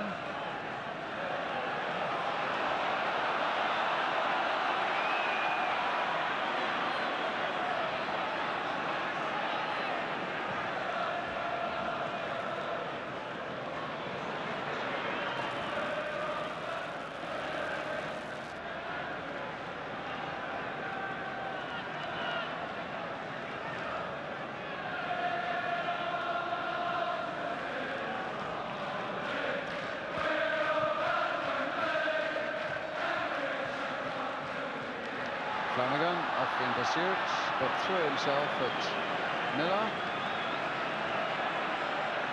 Perryman coming away with the ball for Tottenham. 0-0 the score, and we have about 17 minutes of normal time remaining.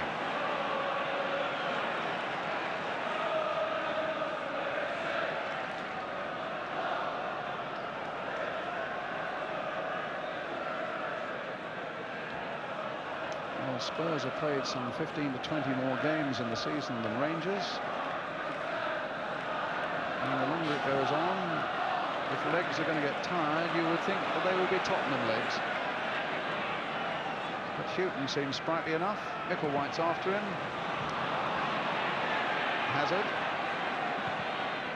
And Perrin making a good run on the far side. And Gillard was just a little lucky there, but that didn't fall for the Spurs captain.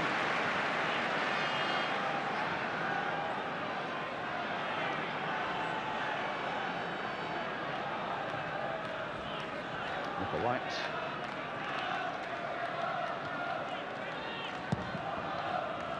It's aimed to Flanagan, whose header finds Gregory. Micklewhite again. He's hit that confidently enough towards Waddock, and that came off Perryman. And Waddock really battling away there, beats the Spurs captain, pokes out the little pass for Steinrod, who's got Gillard away down the left, but tried maybe a too clever little chip there, and it fell straight for Hoddle, who's got it back again here. And that's a ball by Hoddle for Archibald, but again, Hazel is there at the expense of a corner.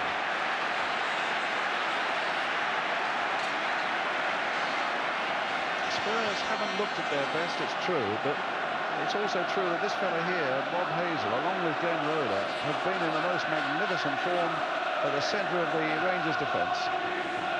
It's going to be Hoddle with the corner, and again Price is up, and Roberts is in there too. Galvin is poised on this side of the penalty area to make his run. Miller's in there, and Crooks tried to get up, but it was Curry who got it away. You wanted to say something, Brian? Yes, I was just going to say that Tottenham just lacked that wee bit of sharpness up front, certainly with Archibald. Crooks hasn't done too badly, actually, but Archibald certainly looks, half a yard short of what he normally is. He's not one of my favourite players, as it is, but he hasn't exactly set us alight today. But he's in the box now. Yes, Archibald, but stopped by Hazel. Curry, finding Flanagan. There's a lot of space over on the left, and there are two Rangers players there. Here's Waddock, who's got Steinrod away outside him now. Flanagan's going that way. Well, it might come for Micklewhite. A nice little back header there, which couldn't quite go for Gregory. Inside the last quarter of an hour. And he's feeling the pressure a little bit, Tony Galvin, getting rid of those shin guards.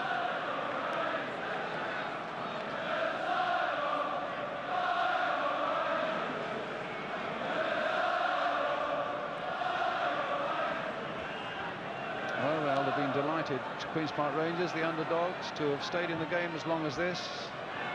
It'll be desperate, they must think now, if they were to lose it so close to the end.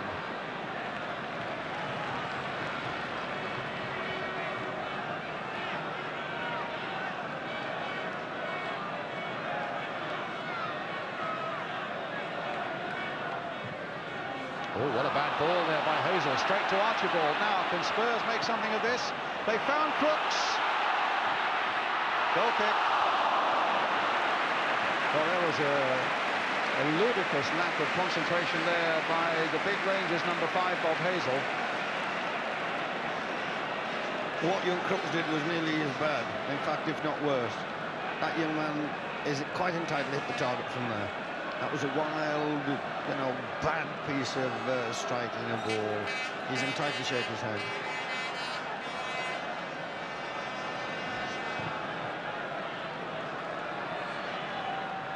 Micklewhite, who looks a lively little character since he came on.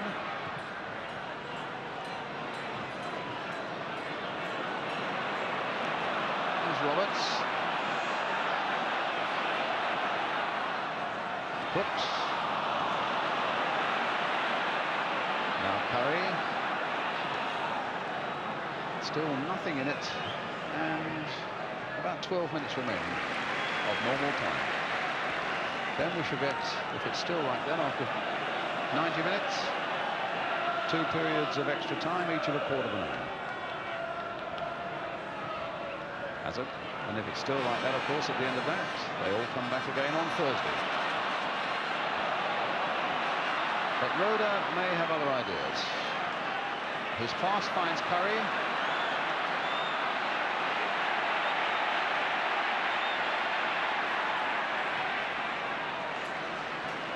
Fennick.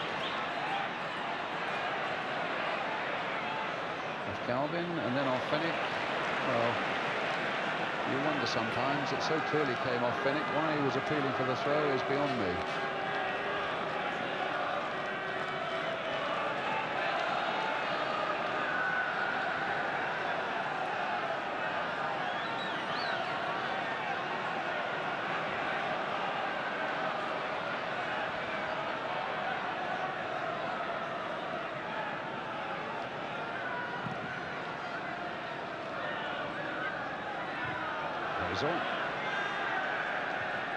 Nickel White, Flanagan, Curry.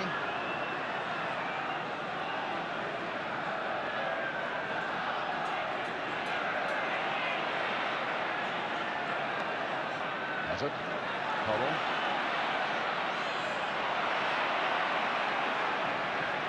Well, he got the better of Waddock there. And even as Waddock came crashing in on his challenge, still got the ball away beautifully here for Steve Archibald.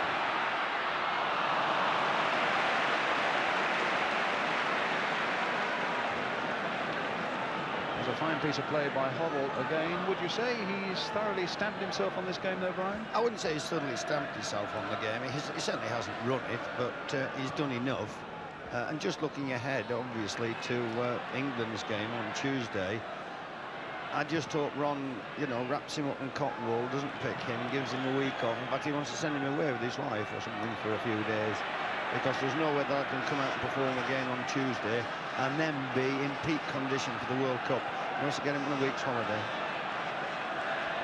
Curry.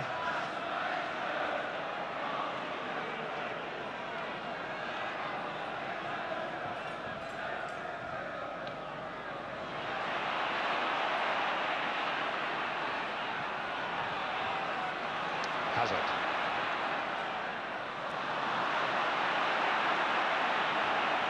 I know it's impossible, Brian, but I sometimes feel that if we could get our showpiece played at the beginning of the season somewhere, in preference to 22 tired players. That's going to be a Rangers corner. Lovely ball by Curry, taken on by Flanagan.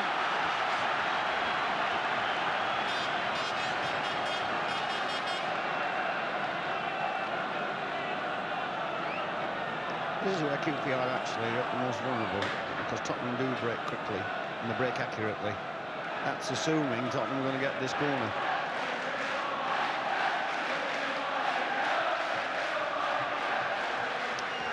So Rangers, with 10 minutes left, their second corner of the game, and the first one was in the very first minute of the game. And 4 Rangers players are poised outside that penalty area, ready to really attack the ball there. Hazel was amongst them, and that certainly put Spurs off for a moment, and the bodies were flying around there. What do you make of that, Brian? They did it for the first corner, and it's a fair play. It's a typical coach's way of thinking, and it isn't. Oh, here's Archibald now from Crooks' pass. And a marvellous save by Hucker. I think Clive White, the referee, couldn't believe it because he started to look away as though it was a goal kick. Suddenly, Archibald is through, the flag stays down, Hucker comes out, and there was a marvellous save. So, Spurs with the corner. Hazard will take it. The big men are lined up again. And it was Roda whose head got it away for Rangers. There was a handball by Flanagan. Linesman saw it. Free kick to Spurs. QPR were not too happy there. They thought Archibald was offside, but it didn't look offside from where I was sitting. And he actually had a good effort on goal. It was a good save.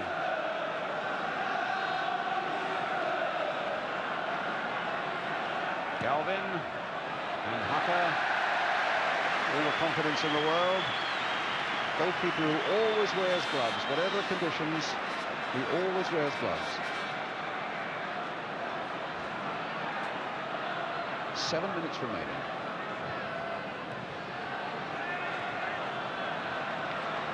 Waddock playing it on offside. Yes, he was. There wasn't a lot in it, maybe half a yard, but it was enough. Linesman 100% right. Tottenham's free kick.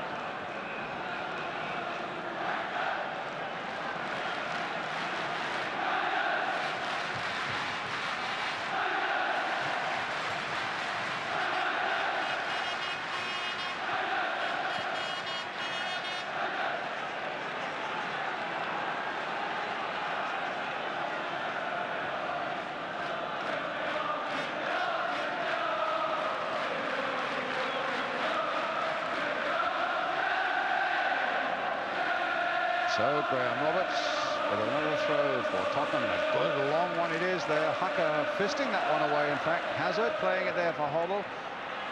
Spotting Houghton coming up. Houghton's ball to Archibald.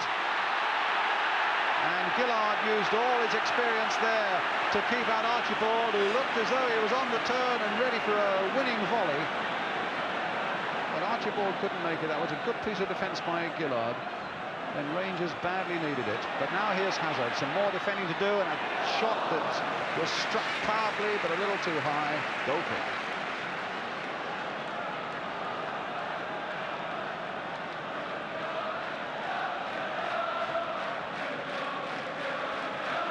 Well, it's touch and go, and Jim Gregory sitting on the left of Princess Anne as we look at it. The Rangers, he hates to stay in the last few minutes of a tense game, but it's a bit close.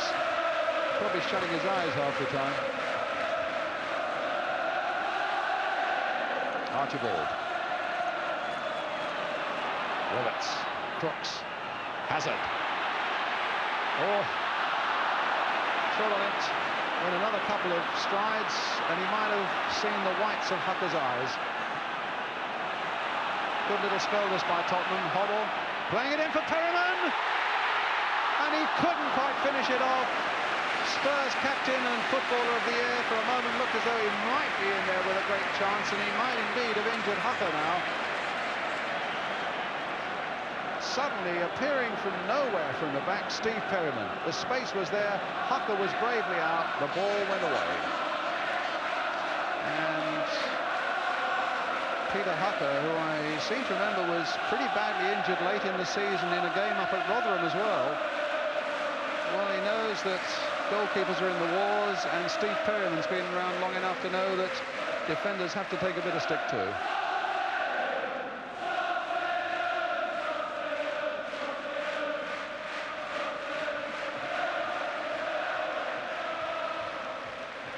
Brave goalkeeping it was, Brian, but I would say Hoddle played the best ball of the match. It was an absolute exquisite 20-yarder, just the right pace. Perryman could have brought it down a wee bit better and given himself a bit of time, and he would have scored. But the goalkeeper came out remarkably brave. The three good things. It's noticeable there that Perryman is saying push forward, push forward. He clearly feels this is a good little spell and wants Spurs to take full advantage of it. I noticed that Keith Birkinshaw's just come off his bench as well. And Spurs might well feel in the last 2 or 3 minutes of normal time that he just got back to the bench again, and whether they are saying, come on, let's shove it forward, let's get as many forward as we can and see if we can clinch it with that extra time. The agony there on the face of Terry Venables, and Alan Harris looking at his watch. And, oh, who'd be a football manager at moments like this? I would swap positions with him. Yeah, but you're used to it over there now. It's Curry.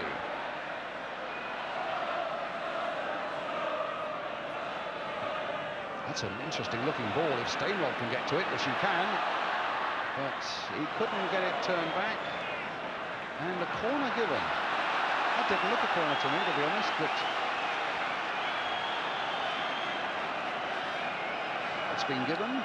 Curry will take it, and we're left really with 2 minutes to go. If Rangers can snatch something from this, I don't think Spurs would find a way back. If we look just outside the penalty area where Hazel is there, you can see the 4 players on the left. There they are. They're going to launch themselves now at Tony Curry's corner.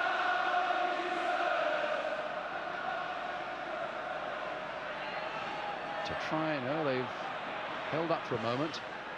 And in fact, it's Roeder who's come in to catch it on the volley. Good move there by Terry Venables.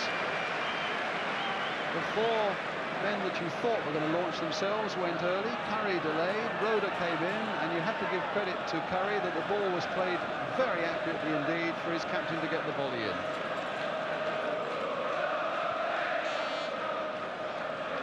So Ray Clements, not had such a lot to do, Ray Clements.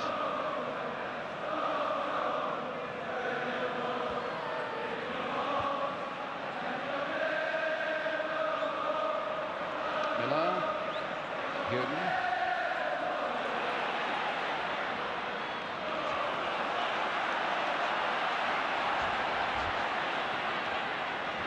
Houghton. Hazard. And now Hoddle. Hit well, and Hucker. Oh, that caused a flurry or two in his half and a few thousand others. Because Hoddle, when he hits those, they normally stay hit. Powerfully struck. It might have moved a little bit, and he got it at the second attempt.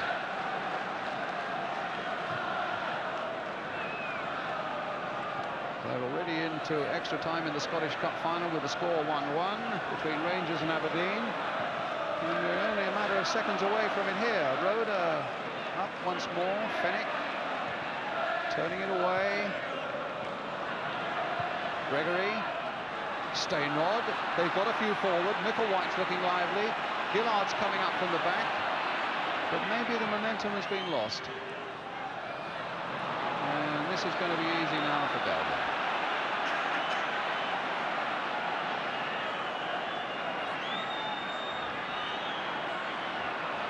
We're into time added on for stoppages.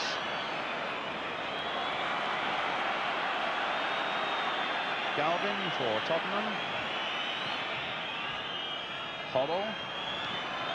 Waddock getting a good challenge in there. Price just leaning back and finding Miller. In turn finding Perryman. Really into time added on. Quite deeply so at the moment. Archibald. Playing it for Hoddle, but it was too close. It wasn't a good ball. It gave Waddock every chance. Well, Flanagan couldn't control it. Hazard finds Houghton. Spurs coming forward in one last rush again before the end of normal time. Crooks looking to make something of it. Galvin's there as well, and so was Curry.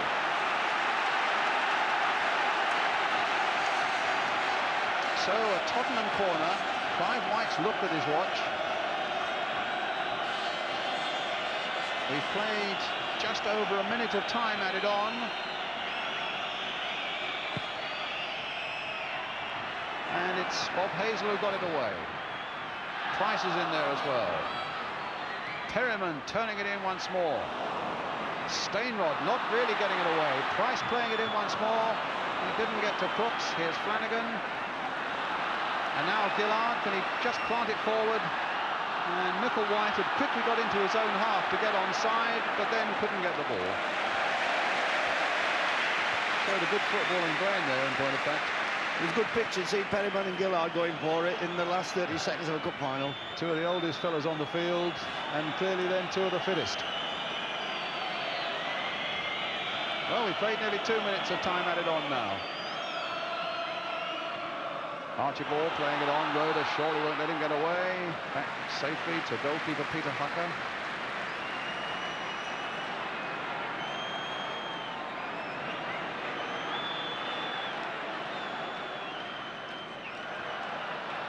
Come on, says Clive White, get rid of it.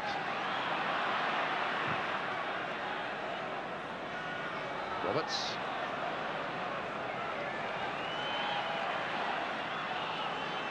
Miller.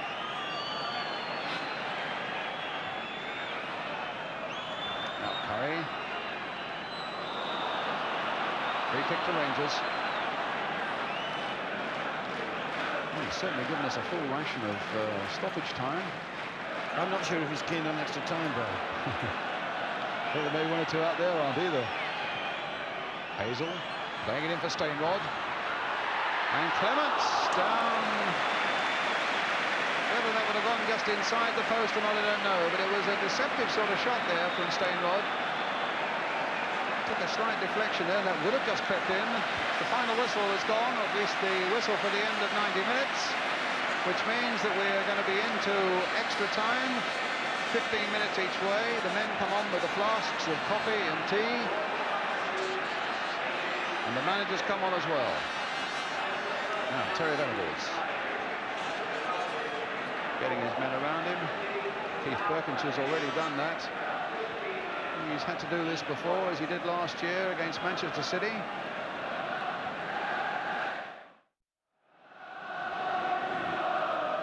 Well, here we go. 15 minutes each way, with the FA Cup still at stake. Flanagan, and now Roda. It's become a very grey late afternoon here now, and a little bit chilly as well. The players won't mind about that. Goal kick. Brian, that's the last thing any team wants to do, going into extra time. What young Hazen's just done there, bump it 50 yards, and give it away, get his forwards to be running 20 yards without getting the ball, and so on and so on. Stainrod got the better of a mistake by Miller. Micklewhite's in there as well. Gregory plays it here for Flanagan. Spurs in a bit of a turn 8 there, but not nearly as much as Mike Flanagan. That was tightness, Brian. And there was certainly a lack of concentration deep in that Spurs defence that set the whole thing up in the first place. And I think maybe we shall have an extra time where we shall see more and more of these mistakes cropping up in the game. Clements with the goal kick for Spurs.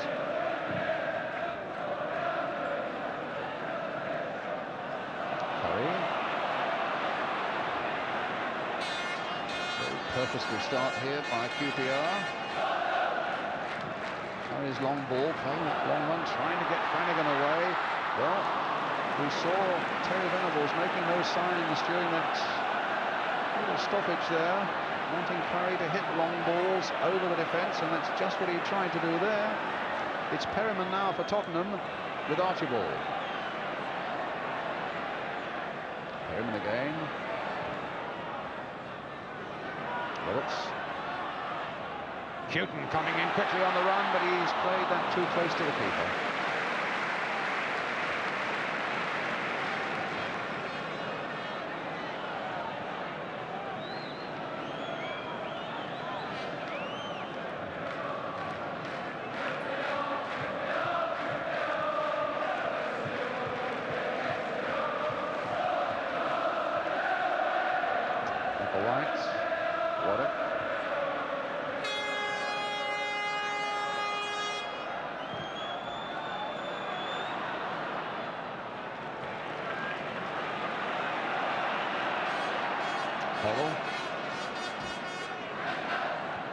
Perryman. It's a ball in a bit of space for Hazard. Into a bit of space. He's onside, Archibald. This could be the moment. No, it's not. Oh, I'm not sure if he was onside, Brian. Well, I'll tell you something else. It's noticeable that Curry and Gregory both went straight to the referee and said there's no way he could have been onside. Can't tell from that angle, to be honest with you. Once again, if onside or not onside, his finishing was extremely poor, you know. He was entitled to hit the target.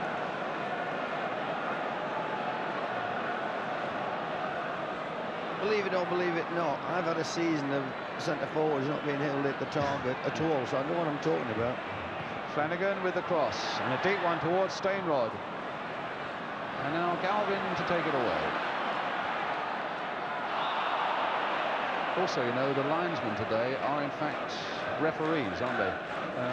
As opposed to being, I know that people in the business say that being a linesman is in fact a very specialist job.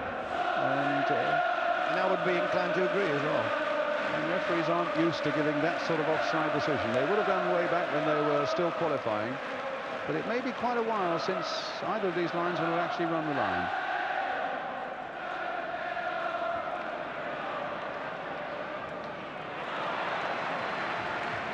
A throw to Tottenham. Nearly 5 minutes of the first period of extra time gone. Hoddle, Hazard.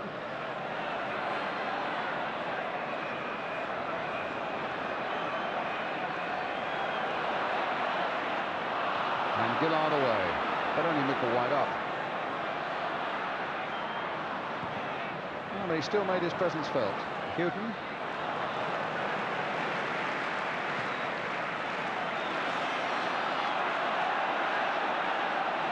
Galvin. Made to Crooks. A little lucky maybe to get that through to Roberts. But it got through to him nonetheless, with Crooks taking it again. Appeals for a penalty from all the Spurs fans, but the referee quite rightly didn't want to know. Good tackle. The defender went for the ball and got it beautifully. Young Crooks didn't even go down.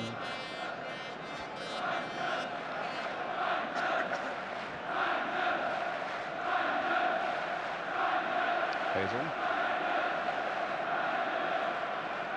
Rhoda. Gregory. And Curry to Fenwick. Waddock.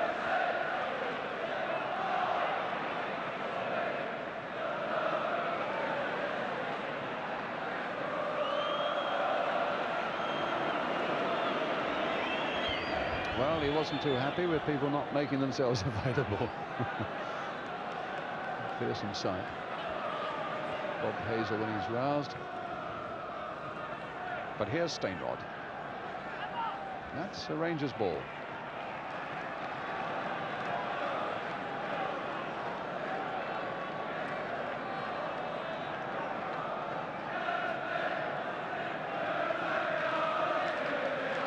Stainrod.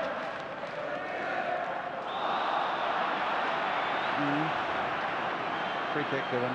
Stainrod, the unfortunate man who's been brought down again. It was a clumsy one, that, but it didn't look all that bad to me. But well, I don't think Perryman fouled him. I think he's complaining that he got whacked on the head, possibly when he went down, because he certainly didn't foul him here. He goes for the ball, and you can see it very clearly. Yes, Perryman coming in there. But a free kick given. Now, Gregory, Hazel, and Fenwick on the far side. Flanagan's kick. They're all lining up there. It was Crooks, in fact, I think, who got the header, and Hoddle, who needs a bit of skill to get it away. Well, he put it to safety. If you're going to have a ball drop to anybody in the box, Brian, you might as well have it drop to Hoddle. Curry with the throw.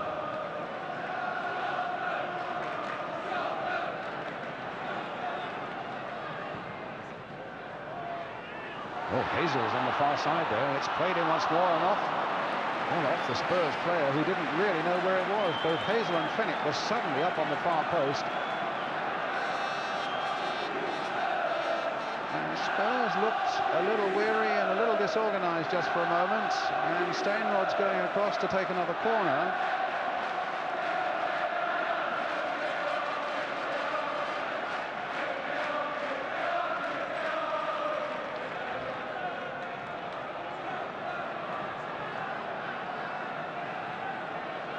So the men are ready to launch themselves again, as you saw there, and there they go. And Spurs were waiting. Hoddle, Archibald, Crooks, and Galvin's made a good break. Now, has he got the control? Has he got the speed? Well, he found Houghton, a little unorthodox, but found him nonetheless. And now Hoddle, but he's stopped by Rhoda. Gregory. Stainrod. White. Curry. Stainrod. White doing well. No foul. There's a dive, said the referee.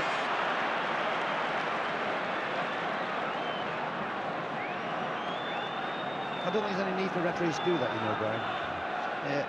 He hasn't given a corner, he didn't give a free kick. I don't think referees should be telling crowds or anybody else that players have taken dives, whether they've taken them or not. That's his opinion. He's given a decision, he should get on with it. It's crept into our game with referees. It's Price for Tottenham. Trying to release Archibald, but the bounce will take the ball to Hucker, who was quickly out, spotting the danger.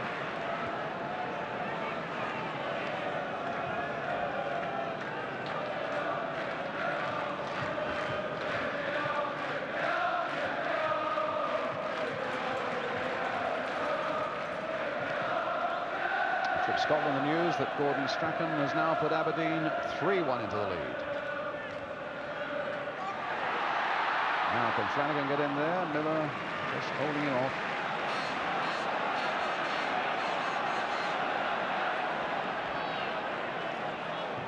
Perryman.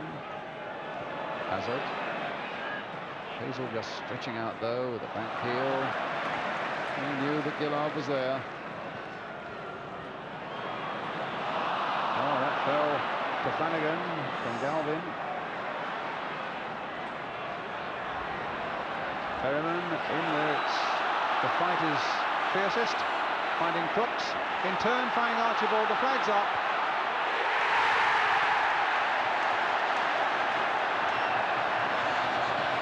And it'll be a free kick.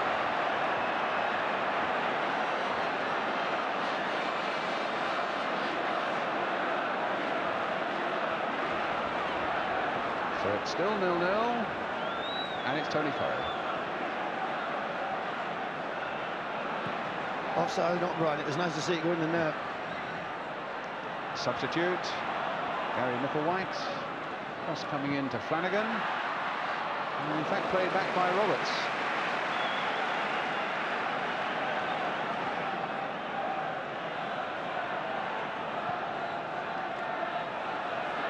A few drops of rain out there, which probably won't have a lot of effect at the moment.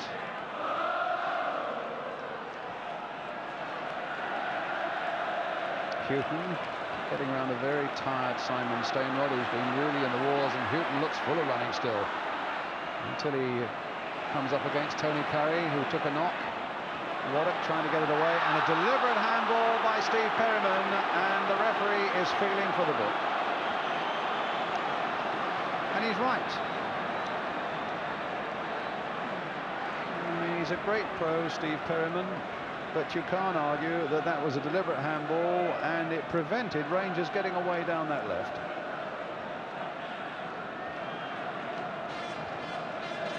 So Rangers with a free kick. About 3 minutes to go to the end of the first period of extra time. And still not a goal in sight. Fenwick's come up on the far side. Hazel this time has stayed back. It's aimed towards Terry Fenwick, but he didn't get his header in. Gregory, who's a good player, who's had a fairly quiet game.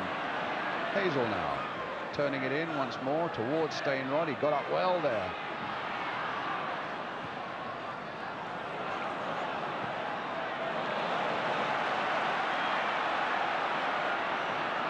And here comes Galvin. Spurs are shortly going to substitute Mike Hazard for Gary Brook, and offside.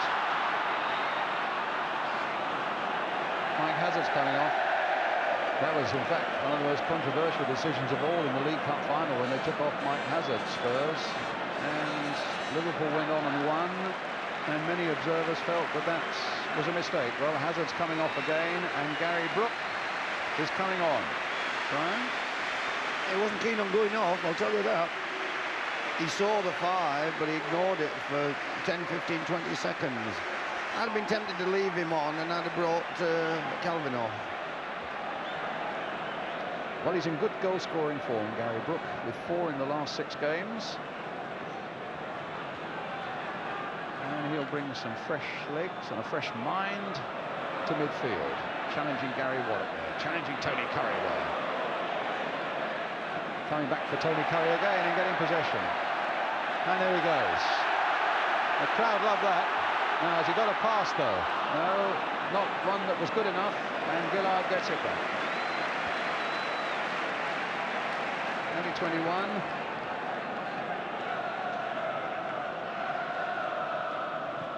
Roeder, the long ball forward towards Micklewhite.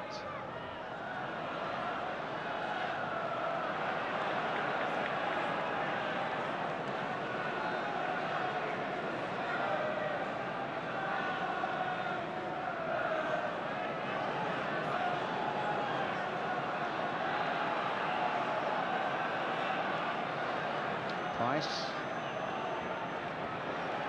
We're in the last minute now of the first period of extra time.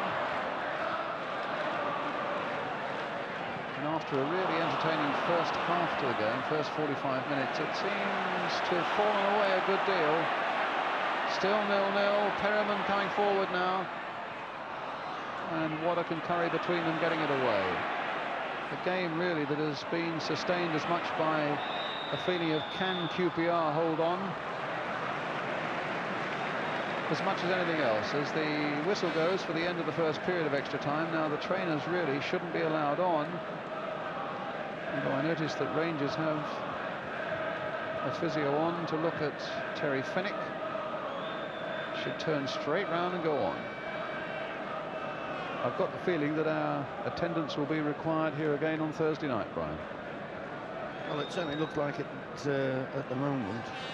Tottenham have had, you know, with better finishing, several quarter-half chances. They've only not been turned into very good chances because of inferior finishing. But they failed to put any of them away at all. And, you know, like all football matches, they could pay the penalty. Clements is running into his goal as though, you know, he's as old as me, because he's been injured all afternoon. That's another one that Greenwood won't be able to call on Tuesday night.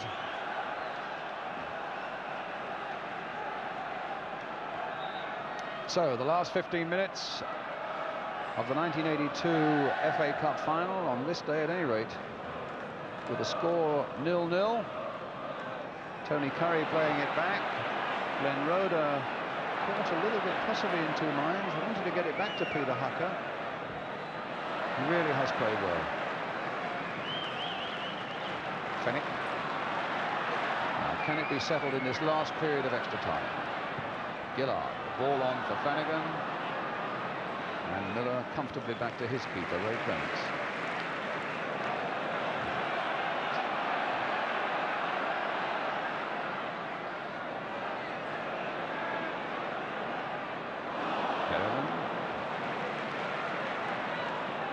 Archibald.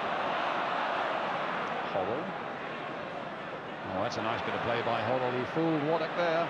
Can he find a good cross? He'd spotted that Galvin was in a bit of space on this side. And a corner.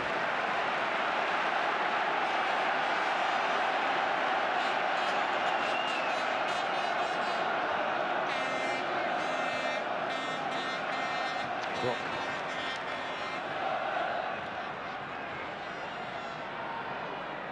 If they let him get near goal, he really does strike them. But Curry refused to let him get near. Salutes the applause. Nicolai almost physically pulled down there by Roberts.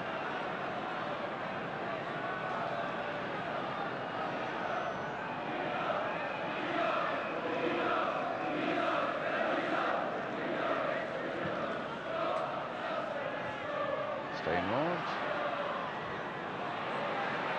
Houghton.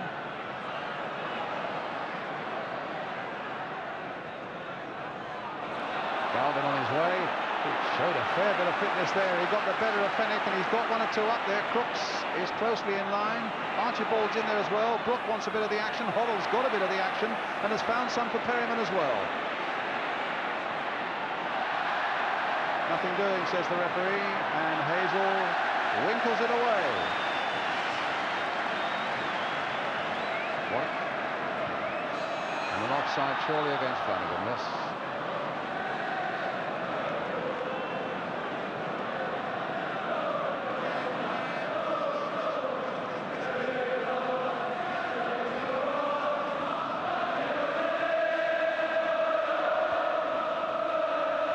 Galvin.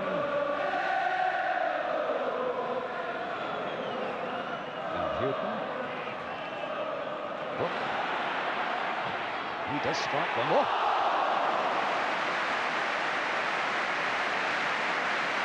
Well, Hucker was equal to it again. Great strike there by Gary Brook.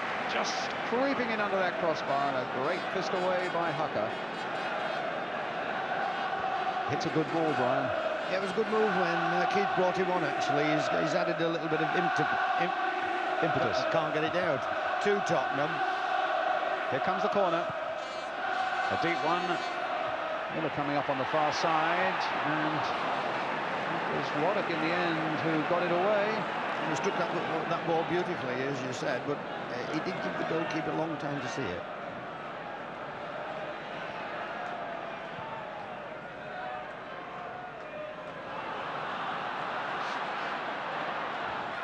Now it's Stainrod. Now it'll come for Spurs again through Graham Roberts. Spurs are coming forward again. Hollow!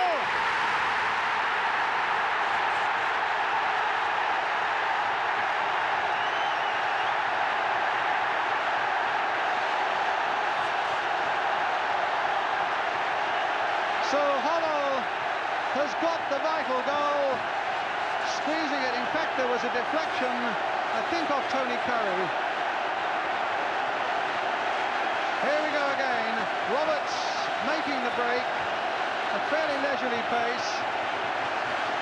Hoddle's shot deflected marginally by Curry, giving Hucker no chance, and Spurs, the holders, go into a one-goal lead. Waddock is injured. Hoddle is relieved.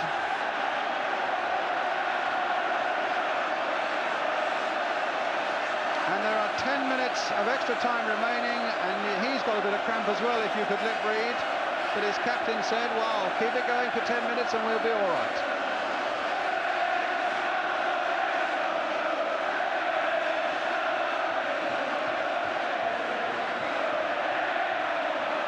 So can QPR pull it back now?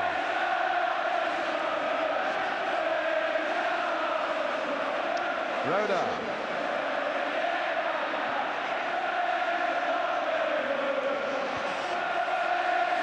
Well, they were in for 4 trophies a couple of months ago. One by one, they slipped away until this became the last one that Spurs could win. And now they are a matter of 9 minutes away from winning it.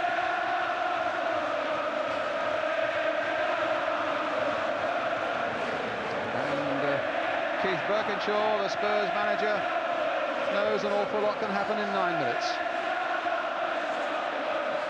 And Terry Venables hopes a lot will.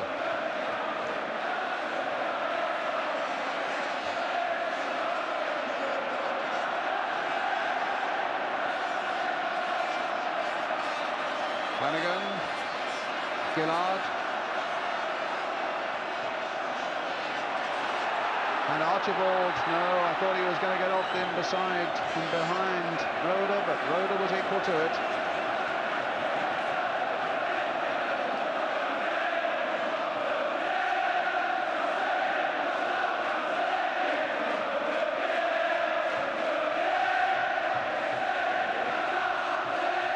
Hazel. And now Crooks. And now Hoddle. And Curry right back there. He's taken some magnificent position Curry has, Brian, this last 30 minutes, but that ball went through his legs where the goal was scored. Stainrod trying to get Flanagan on his way, but there's no doubt that Miller wasn't going to let him go too far into that penalty area.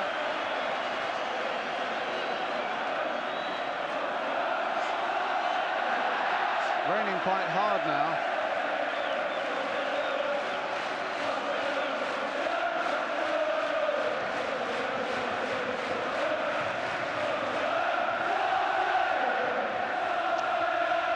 So Houghton brings it away for Tottenham.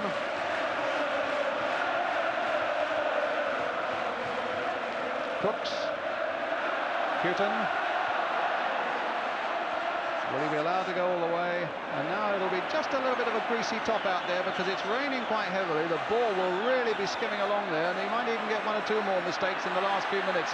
Stainrod finding Flanagan, and the ball just went a yard or so too far ahead of him, and that cross might be too deep, although Stainrod is getting up, and in the end Miller gets it away only as far as Waddock. There's Waddock shots, and Clements has saved those, man and boy. and there wasn't a problem.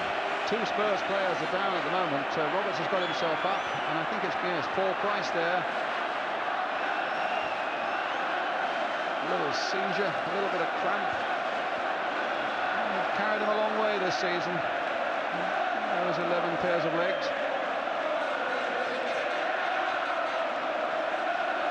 Brook, Perryman, and Brook again. 6 minutes remaining now.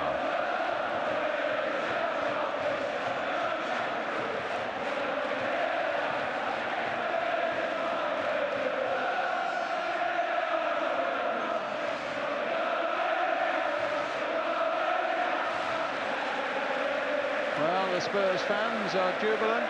In fact, when you look right around the stadium, there are flags flying everywhere. They must outnumber the Rangers fans, who are almost 2-1, I would think.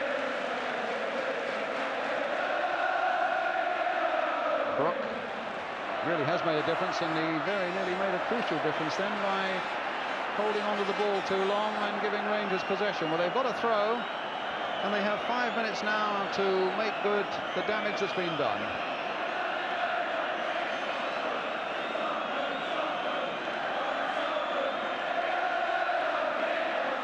Long throw. Ooh. And it's there! And it's Fennick! And it's 1-1!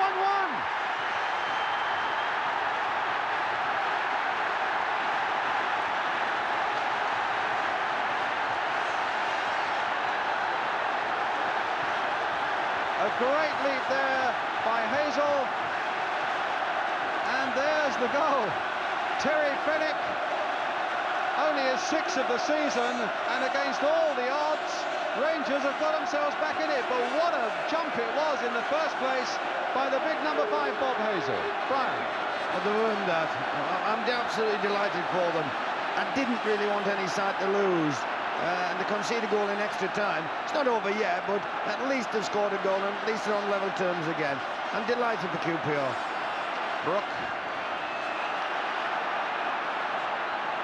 Well, a tremendous competitive spirit. You had to think they were out of it when Spurs from the first division had gone ahead so close to the end. Now, can their concentration hold? Can they get themselves a replay? Here's Galvin. Well, that was dangerously close to a shove in the back there by Tony Curry, and that wasn't a very sensible thing to do inside the penalty area at the tail end of the cup final. In a league match, that might have been a penalty. Well, it's their turn to shout, and they've been out-shouted by the Spurs fans most of the afternoon. But it stands at 1-1. Hobble for Tottenham and Fennick for QPR.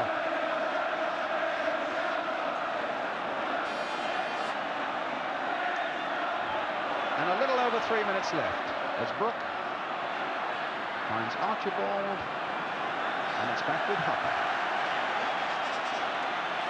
Glad Hazel had a hand in that goal, Brian, because him and Roder have done as much as anybody for QPR to keep them in this game. And in fact, they're vying for the best man on the field. They've had a remarkably good game, the pair of them. Fennick, a scorer, the long ball towards Micklewhite, but Graham Roberts is there.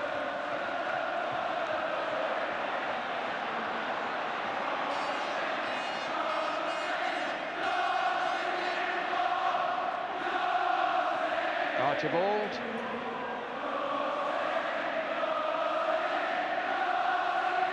Miller.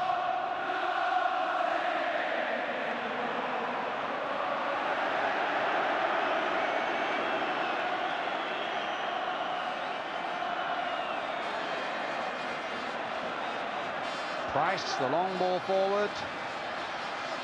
Gillard turning it away. And a little over 2 minutes left now of a cup final that's really come to life in the second period of extra time. Crooks. Perryman's cross. Knocked off, well, as Galvin was thinking about a volley, it was knocked away from there. Now here's Brook again. Hoddle, can he yet retrieve it for Tottenham? No, he can't on this occasion, but Perryman might have a chance to turn it back in again. Played for Roberts. And And Roberts getting a good ball in there for Perryman, but there's nobody at the far post to finish it off. Archibald. Some tired feet out there now. Brook. One of the more sprightly ones, the substitute. Roberts trying to curl one in there towards Holland. Again, Hazel just got a touch that mattered. Archibald trying to turn it back. It's a goal kick. And we have 1 minute left.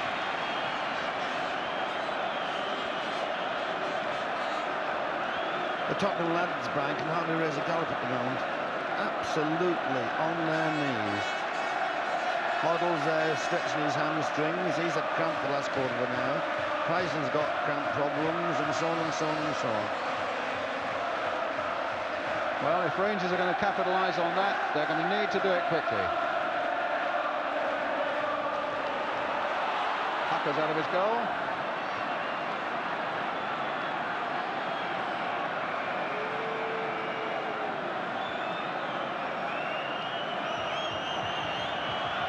Fennick. Curry. I make it about 20 seconds now. Are we going to get one last strike? Hazel.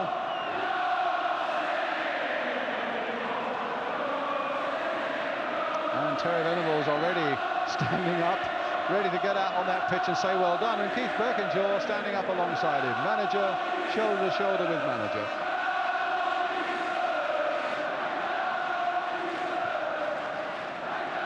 The final whistle, and it goes to a replay here on Thursday night, which is a game also that we should be covering on ITV. Peter Hucker, beaten once, but then had the joy of seeing Terry Fennick cancel that one out with a goal at the other end. Handshakes all around. A quick word from you, Brian. It was played in good spirit. It was a fair result. QPR battled and battled and battled. Tottenham provided the extra wee bit of class, but didn't capitalise on the half chances that they created. Hoddle scored a magnificent goal. It had to be something like that from him to have broken the deadlock. But I'm glad for QPR that they came back from the dead. I was glad for Hazel that he was instrumental in making the goal as well. Not sure the two managers there, whether they'll be relieved. Terry Venables obviously will be delighted, but Keith will be thinking, blow me, another one, another game. Can I get them, 2 or 3 days' time? Can I get them back on the field with the boots on and the pads? Because they've had a hell of a season. Yes, Clive Allen limping off. He clearly was injured, and that was why the substitution was made. And I think it's worth mentioning, Brian, that Tony Curry lasted the pace as good as anybody on the field. To be fair, he's only played half a season and his rest's done him good. But for a 31-year-old, he's leading the QPR lads now. He's had a magnificent game for his age. And he's lasted the extra time as good, if not better, than anybody.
So we are almost ready now for this replay. Spurs in the all-yellow strip. And it's they who kick off, attacking the goal to our left. Well, Neil had a chance there to get a header in, but didn't quite make it. Here's Hazard, man who was substituted on Saturday. And I thought for a long time looked good. And Warren Neil, well, he showed a tenacious quality there. And he'll be delighted to have got into the action in the opening seconds of his first Wembley appearance. But it's a throw for Spurs. Graham Roberts with it. And a good long throw it is. Hazel winning it in the air as he won so much on Saturday. Curry calling for the ball. The skipper wants it and he got it. But Roberts cut it out. It wasn't a good pass. It was aimed towards Gregory.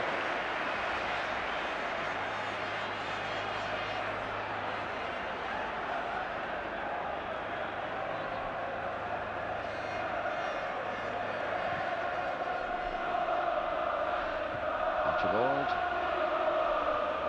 Fenwick in the middle of the back four. There he is, the man who scored Rangers' equaliser, alongside Hazel, with Micklewhite, Gregory, Curry and Waddock in the midfield. 4-4-2 Rangers playing. Corner then for Spurs, taken, and Hazard in a bit of space. Hobble. Gillard's header.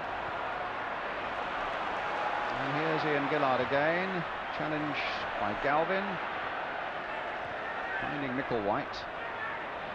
Sturdily built fellow, he looks fairly slim, but as you can see, he's certainly well built around the thighs there. He's got a lot of power. He might well need that in the midfield role that Terry Venables has given him tonight. Roberts, like a battleship charging through there. Oh, and he's going all the way. Roberts is brought down, and it has to be a penalty, no doubt. Roberts went through, and although Rangers are complaining, never the slightest doubt. And it's Tony Curry, the skipper, who brings him down, and Glenn Hoddle, who puts the ball on the spot. Well, Hoddle has scored 14 times this season, 5 of them from the penalty spot, and he's put Spurs into the lead. 6 minutes gone, Hoddle the penalty, Spurs 1-0.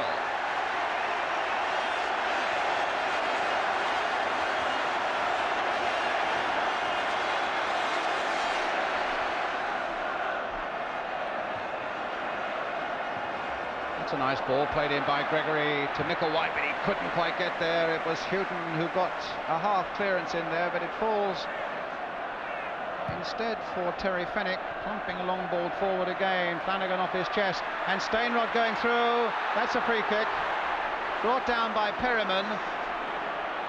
And another 3 yards further on, and Rangers would have had a penalty.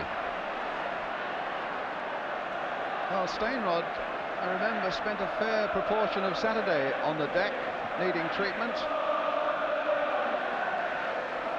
And with 9 minutes gone, David Butler's on again to administer to his left thigh.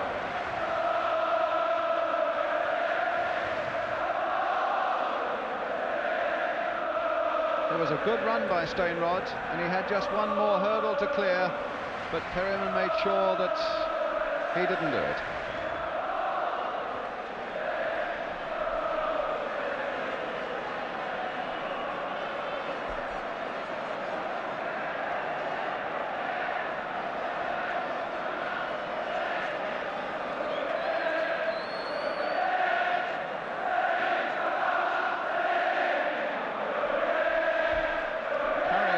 Free kick. Clements alert behind 2, 4, 6, 7, at least 7 men in that wall. 2, 4, 6, 7 men, and a couple of Rangers men, with Hazel going across the line to confuse things a little bit. And Stainrod's shot charged down by that yellow wall. Flanagan turning it back.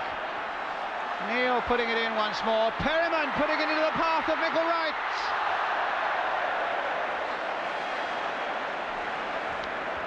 Oh, Spurs were nearly caught out there, Brian. Clements came a long way. He had to come a long way for that chip. I think he came too far, actually, because it was never his. He was back on his line, and he had to come 15 yards to get that ball. And it was a curious and dangerous clearance by the number 6, Steve Perryman, that almost gave Micklewhite a half chance.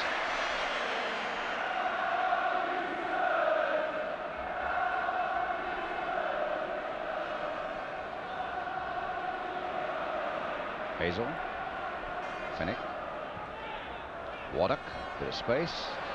What can he do?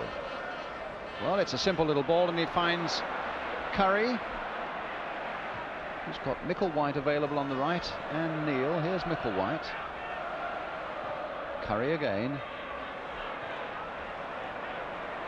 Micklewhite. Curry turned his head away in anguish there. I think he wanted the ball played forward more positively. As it is, it's Spurs who are coming away, and then Fennick.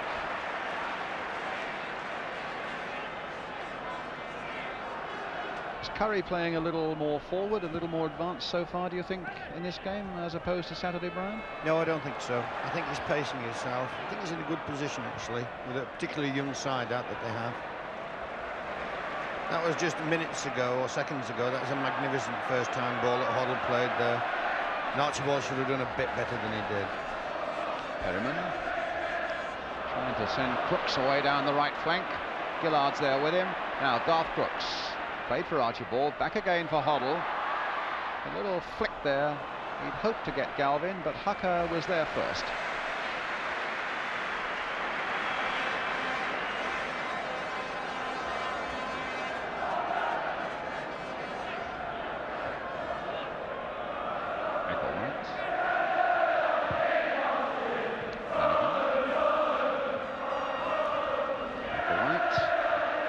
Ball, hoping to get Stainrod in behind them, but a combination of Price and Clements will deny them that.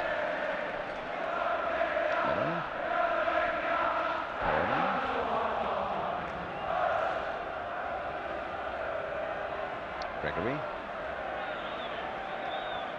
Flanagan. Oh, and the bounce beat Micklewhite. But Flanagan in possession, and he's seeing more of the ball in this opening 20 minutes than he did for most of the game on Saturday. Gillard up above Crooks, but jumping into the back of the Spurs number 11. It's a free kick, which Hoddle will take.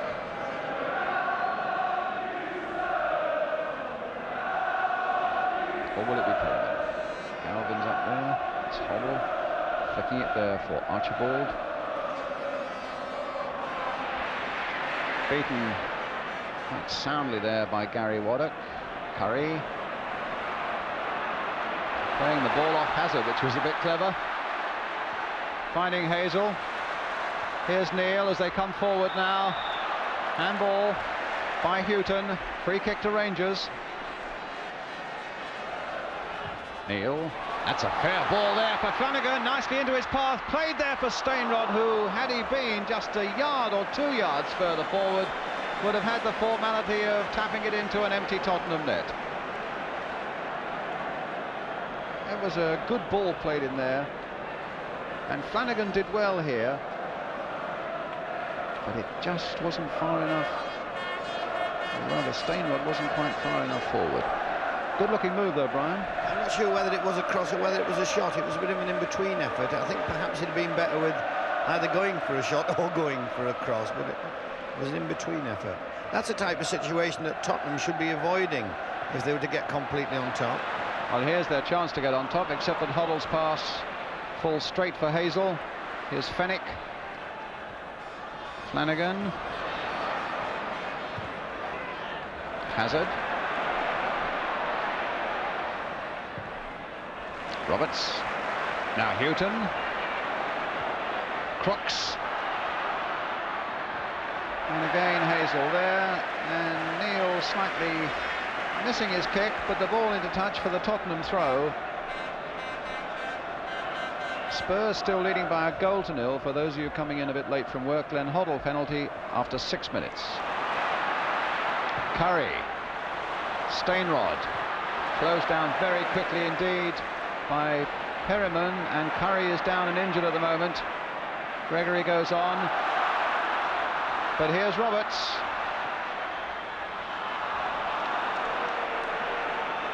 And Curry stays down, clutching that right shin.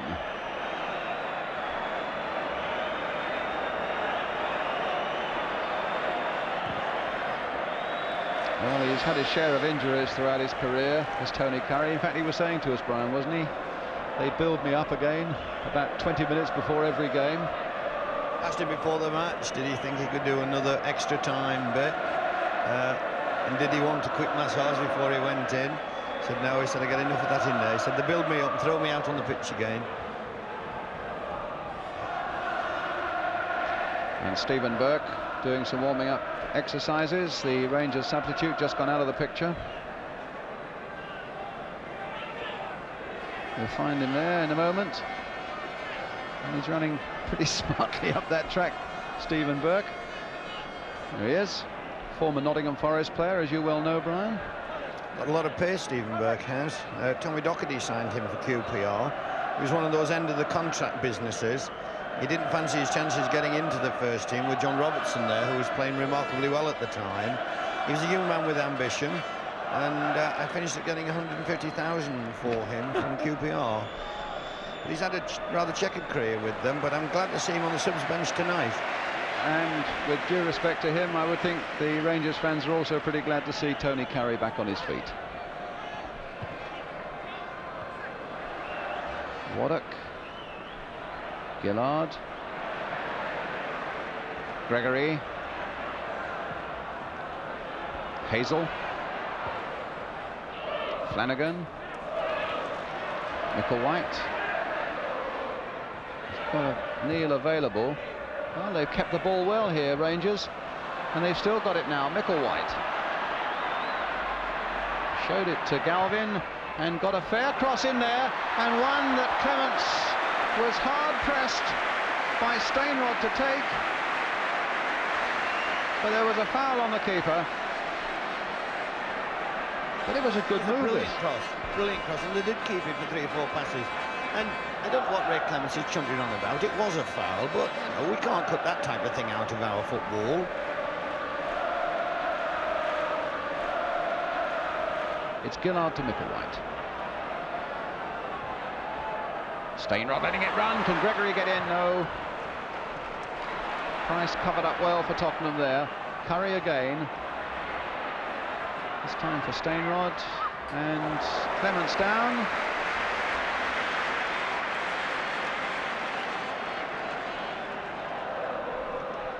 What this game wants, Brian, is QPR to score. That's what QPR want a bit too. There's a little bit of apathy crept into Tottenham's display. Curry, Micklewhite.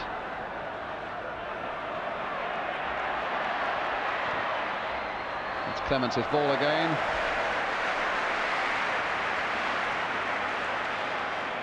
Ray apparently quite untroubled by that leg injury that certainly did trouble him during Saturday's Cup Final. Neil, finding Micklewhite. Gregory in there. Waddock getting in there and winning it. And a foul there by Miller on Waddock. And Perryman and Stainrod having a slight shenanigans off the ball as well. And there's going to be a yellow card there for Miller. Or is it? Yes, for Paul Miller. The name then of Paul Miller goes into the book for the challenge on Gary Waddock.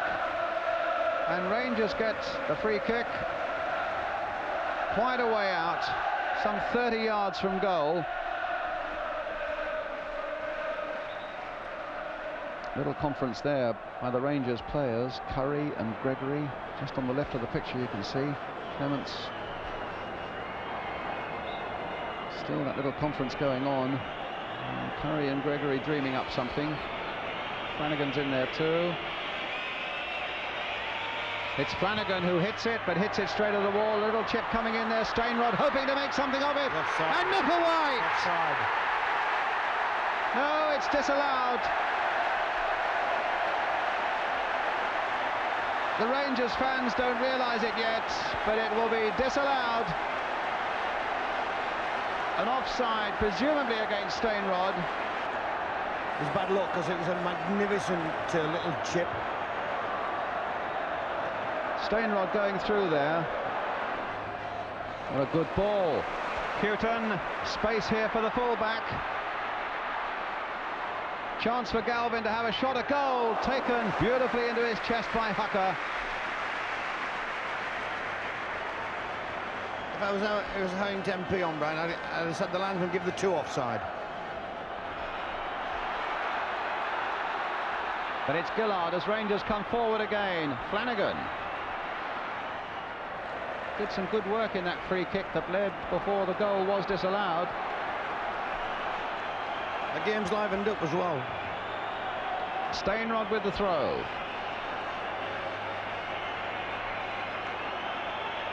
Flanagan getting through some good hearty work as Rangers come forward. Steinrod a good long throw, and it was from that identical position, of course, that the equalising goal came in extra time for Rangers on Saturday, and it was a Steinrod throw then. It's a Steinrod throw now. Again, Hazel at the near post as he was, and he almost got a back header in once more, and he's got a corner.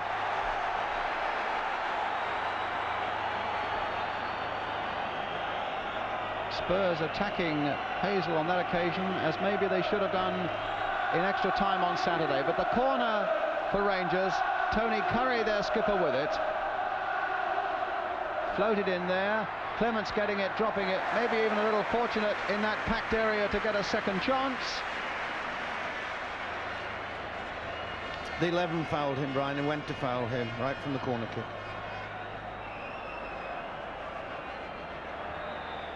Half-time whistle. Spurs in the lead by 1-0. Glenn Hoddle's penalty after 6 minutes. They've not really capitalised properly on that. Rangers have shown moments of threat as we came towards half-time and the game livened up. Brian, a quick word from you as to how you think the second half might or should go. Well, Keith Burtonshall wouldn't have been doing his job if he hasn't given them a mild rocket at half-time, the Tottenham lads, because they couldn't have had a better start, getting a goal up in the first few minutes, and they tended to dissipate that advantage. I think they should have gone at QPR a little bit more, and they certainly should have spread it around a bit more. The 2 strikers have been very disappointing again.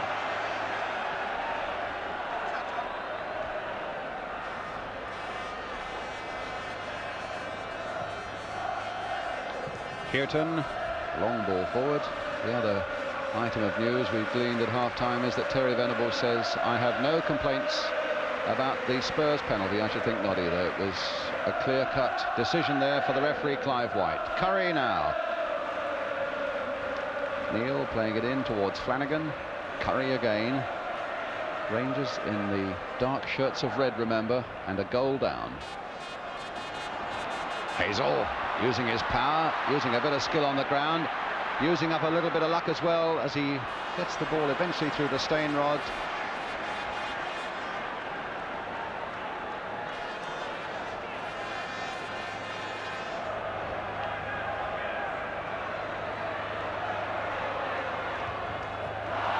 Now it's Curry. Played nicely there for Michael White. Looking to get round Houghton, looking to get over Galvin, and Steinrod is in there. Good goalkeeping that, Brian. Momentarily that was going to be an open goal. Clements came out remarkably bravely then, and it was a magnificent chip. Goes round one defender, goes round another, and I thought it was going to be a penalty, but it was a brilliant chip. Good goalkeeping. Just put Steinrod off sufficiently.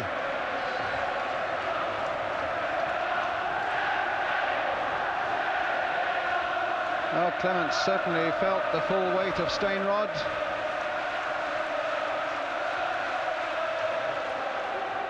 It's Curry for Rangers.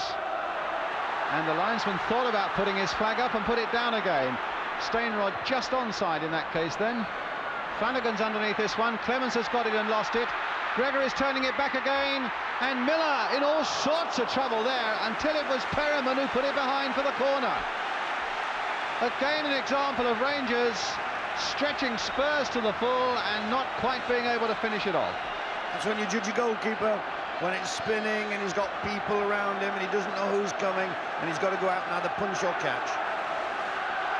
So, Mike Flanagan with the corner for Queen's Park Rangers, and 5 of them lined up again outside the penalty area, as we saw so often in the game on Saturday.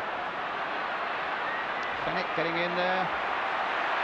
And an offside against Hazel, and they're surrounding the referee, who say that the Rangers player saying that Hazel was chopped down in the box and it should have been a penalty. Clive White said no, he got no support, well, his Rangers got no support from the linesman, and the game goes on. But Rangers clearly feeling there that Hazel had been brought down illegally inside the box, as it is Houghton on the break and Hucker out. Now this was the area, and that's where Hazel went down, and Rangers claim that Miller should have conceded a penalty there. As it is, Stainrod's on his way, and Rangers are bussing this second half at the moment. Stainrod across the goal there, and Clements was grateful to grab that one on the edge of the 6-yard area. Trying to get Roberts through, and he might get him through. Archibald, oh, a good save again by Hucker from Steve Archibald. Good reaction save there, sticking out the fist from a powerfully hit shot and getting enough purchase on it to put it away to safety. Bit of a muddle there in the Rangers defence. Roberts then finding Archibald, who hit it well and saved well.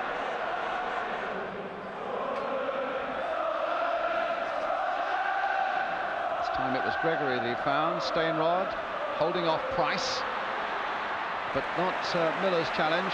Perriman taking up the ball now and finding Archibald. He's got Hazard in there as well, and Crooks is here too, and Rangers were there in strength as well as Fennick now takes it away. Gregory, Stainrod in a lot of space on this left-hand side, and a nice ball there from Gregory that found him. Waddock's up there, Flanagan's up there. And, well, Clements again called into action by Stainrod. And a corner for the underdogs. Good shot, slight deflection. Clements did well to get across to it. Good height for him, mind you. So Curry will take a corner. And again, just outside the penalty area, 4 players are lined up again. You can see them on the right of the picture there, lining up now to launch themselves at this Tully Curry corner. Gregory didn't get there. Waddock with a shot! Saved well by Clements. Flanagan turning it back. And in the end, it was Miller who got it away. And Rangers were nearly through again. It's a corner for them. They're about to take it. It was Waddock's shot, saved by Clements. Flanagan with the corner.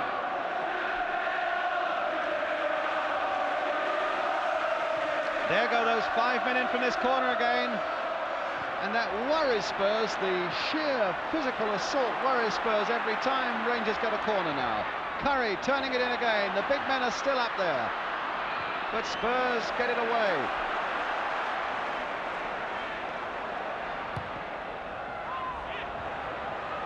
Waddock. That'll fall for Roberts, and now for Archibald. Hasn't got a lot of support. And Hazel and Waddock between them, getting it away for Rangers. Micklewhite trying to turn it on for Flanagan and trying to get it back into the path of Tony Curry. Curry battling around there in that midfield area, trying to get Rangers on the move again. And it's Stainrod now. A long ball on the far side. Gregory's there, played in once more. Against the crossbar! How desperately unlucky there for Rangers. They've certainly frightened Tottenham in this second half, and John Gregory, who was doubtful for this game until late this afternoon. Stainrod hit a magnificent ball there to find him on the far side, and he played it first time. A tantalising ball there that had the beating of Clements and hit the bar.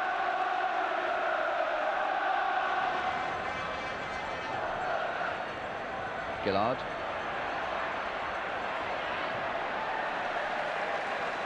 Hazel. Curry. Waddock. Simple, straightforward passing, but making progress. Hazel going all the way and then obstructed, which produces the free kick.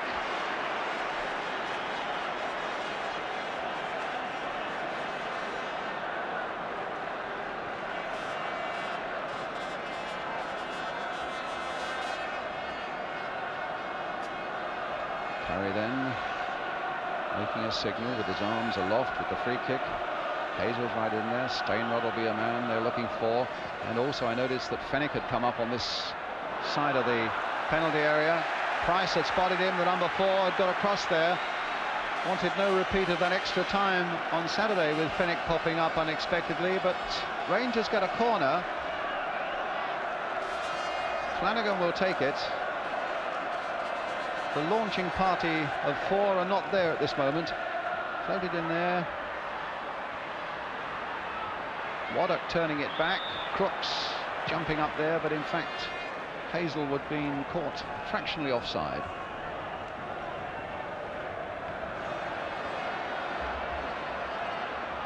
Galvin. Archibald. Flag was up. The referee decided to allow the game to continue. And here's Curry, and he's found Micklewhite with a good ball. If Micklewhite can just keep it in. Stainrod's come up fast without a lot of other support, though. Stainrod won't quite be enough as Clements turns it away for another Rangers corner.